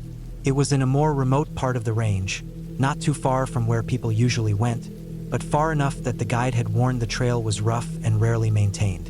That made it more appealing to me. I wanted quiet, no crowded paths, no voices, no signs of people everywhere. Just the woods, the mountains, and me. The plan was simple. Hike in about 15 miles, set up camp for a night or two, then hike back out. I packed carefully. Sleeping bag, small tent, water filter, enough food for 3 days, extra socks, rain gear, first aid kit, bear spray, and my knife. I felt prepared. I had been on long hikes before, nothing extreme, but I knew what I was doing. The weight of my pack felt heavy on my shoulders when I first strapped it on, but I had carried more in the past. I told myself I'd get used to it. The trailhead was empty when I arrived. There was a faded wooden sign at the start, half rotted, with the name of the trail burned into it. The parking area could maybe fit 3 cars, but mine was the only one there. The silence felt sharp as I adjusted my straps and stepped forward. The first miles were calm. The air was cool under the trees, sunlight pushing through in thin beams. The ground was damp from rain earlier in the week, and I could smell the earth. Birds called in the distance, and every so often I heard something small scurry into the underbrush as I passed. The trail wasn't as clear as I expected. Branches leaned in, and parts of the path were broken by roots. I noticed how few footprints were in the dirt. It was obvious not many people used this trail. By the 5th mile, the trail began climbing. It was steep in some places, forcing me to stop and catch my breath. The silence grew heavier as I moved deeper into the range. No sound of traffic, no planes overhead, just the occasional bird or the creak of a tree shifting in the wind. I started to realize just how alone I was. Around midday, I stopped near a stream to refill my bottles and eat. I sat on a fallen log and let my feet rest. The water was cold and clear, but I filtered it anyway. I thought about turning back, but it was only a thought. I wanted to push forward. I felt a little uneasy, though I couldn't place why. Maybe it was the silence, or maybe it was just the fact that I hadn't seen anyone since I left my car. After lunch, I hiked another few miles. The trail narrowed as it wound along the side of a steep slope. One wrong step and I could slide a long way down. I kept my eyes on the dirt in front of me, careful where I placed my feet. My legs ached, and sweat ran down my back. The sun was sinking lower, and the shadows stretched across the trail. I knew I needed to find a place to camp soon. I came across a small clearing just off the trail. It wasn't perfect, slightly sloped and with uneven ground, but it was the best I had seen. I set my pack down and stretched, listening. The woods were still. Too still. Usually at dusk I'd expect more bird calls, maybe insects buzzing. But there was nothing. I told myself it was fine and began setting up my tent. By the time I finished, the sun had dipped behind the ridge. The forest was dim, the trees black shapes against the last bit of light. I boiled some water and ate a packet of noodles, then sat with my back against a tree, watching the dark grow thicker. My thoughts drifted. I pictured the empty parking lot, my car sitting there alone. If something happened, no one would know. That thought stuck with me longer than I wanted. I tried to sleep, but I kept waking up. Every snap of a twig outside made my eyes shoot open. My breathing sounded loud inside the tent. I thought I heard something walking at one point, but when I unzipped the flap and looked out with my light, there was nothing, just the still woods. I lay back down, telling myself it was only my nerves. In the morning, I felt groggy but pushed myself up. I packed quickly and got back on the trail. I wanted to move deeper before turning back. The ground grew rockier, and the trail was harder to follow. I lost it twice and had to circle around until I spotted a marker. I started noticing broken branches along the sides of the path, not just from storms but snapped higher up, like something large had passed through.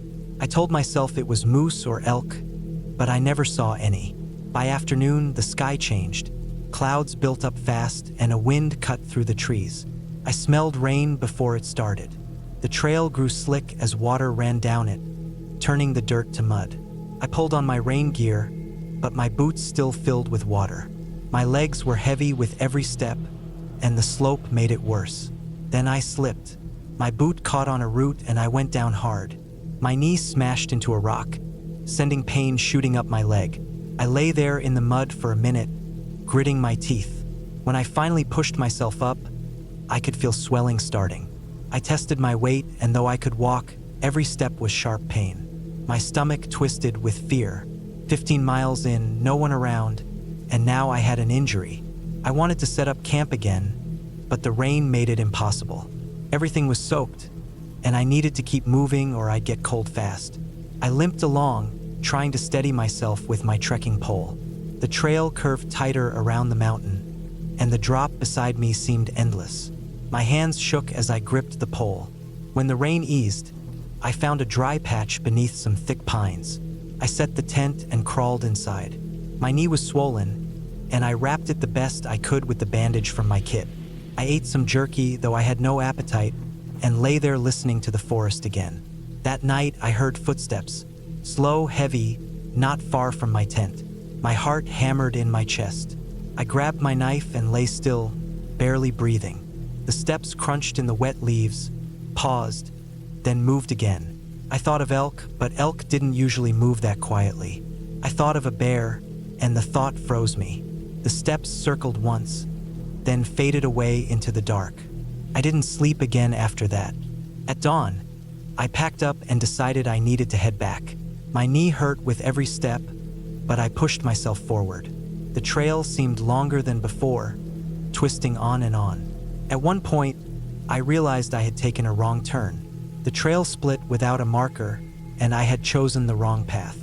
By the time I noticed, I had gone almost an hour off course. I cursed under my breath and turned back, my leg burning with pain. The sun was high when I finally found the right way. My water was running low, and the filter had clogged. I tried to clear it, but it worked slower than before. My throat felt dry, and my stomach cramped with hunger. I kept walking. Late in the day, I saw something on the trail ahead. At first I thought it was an animal, but as I got closer, I saw it was a boot. Old, weathered, half buried in the dirt. A boot just lying there.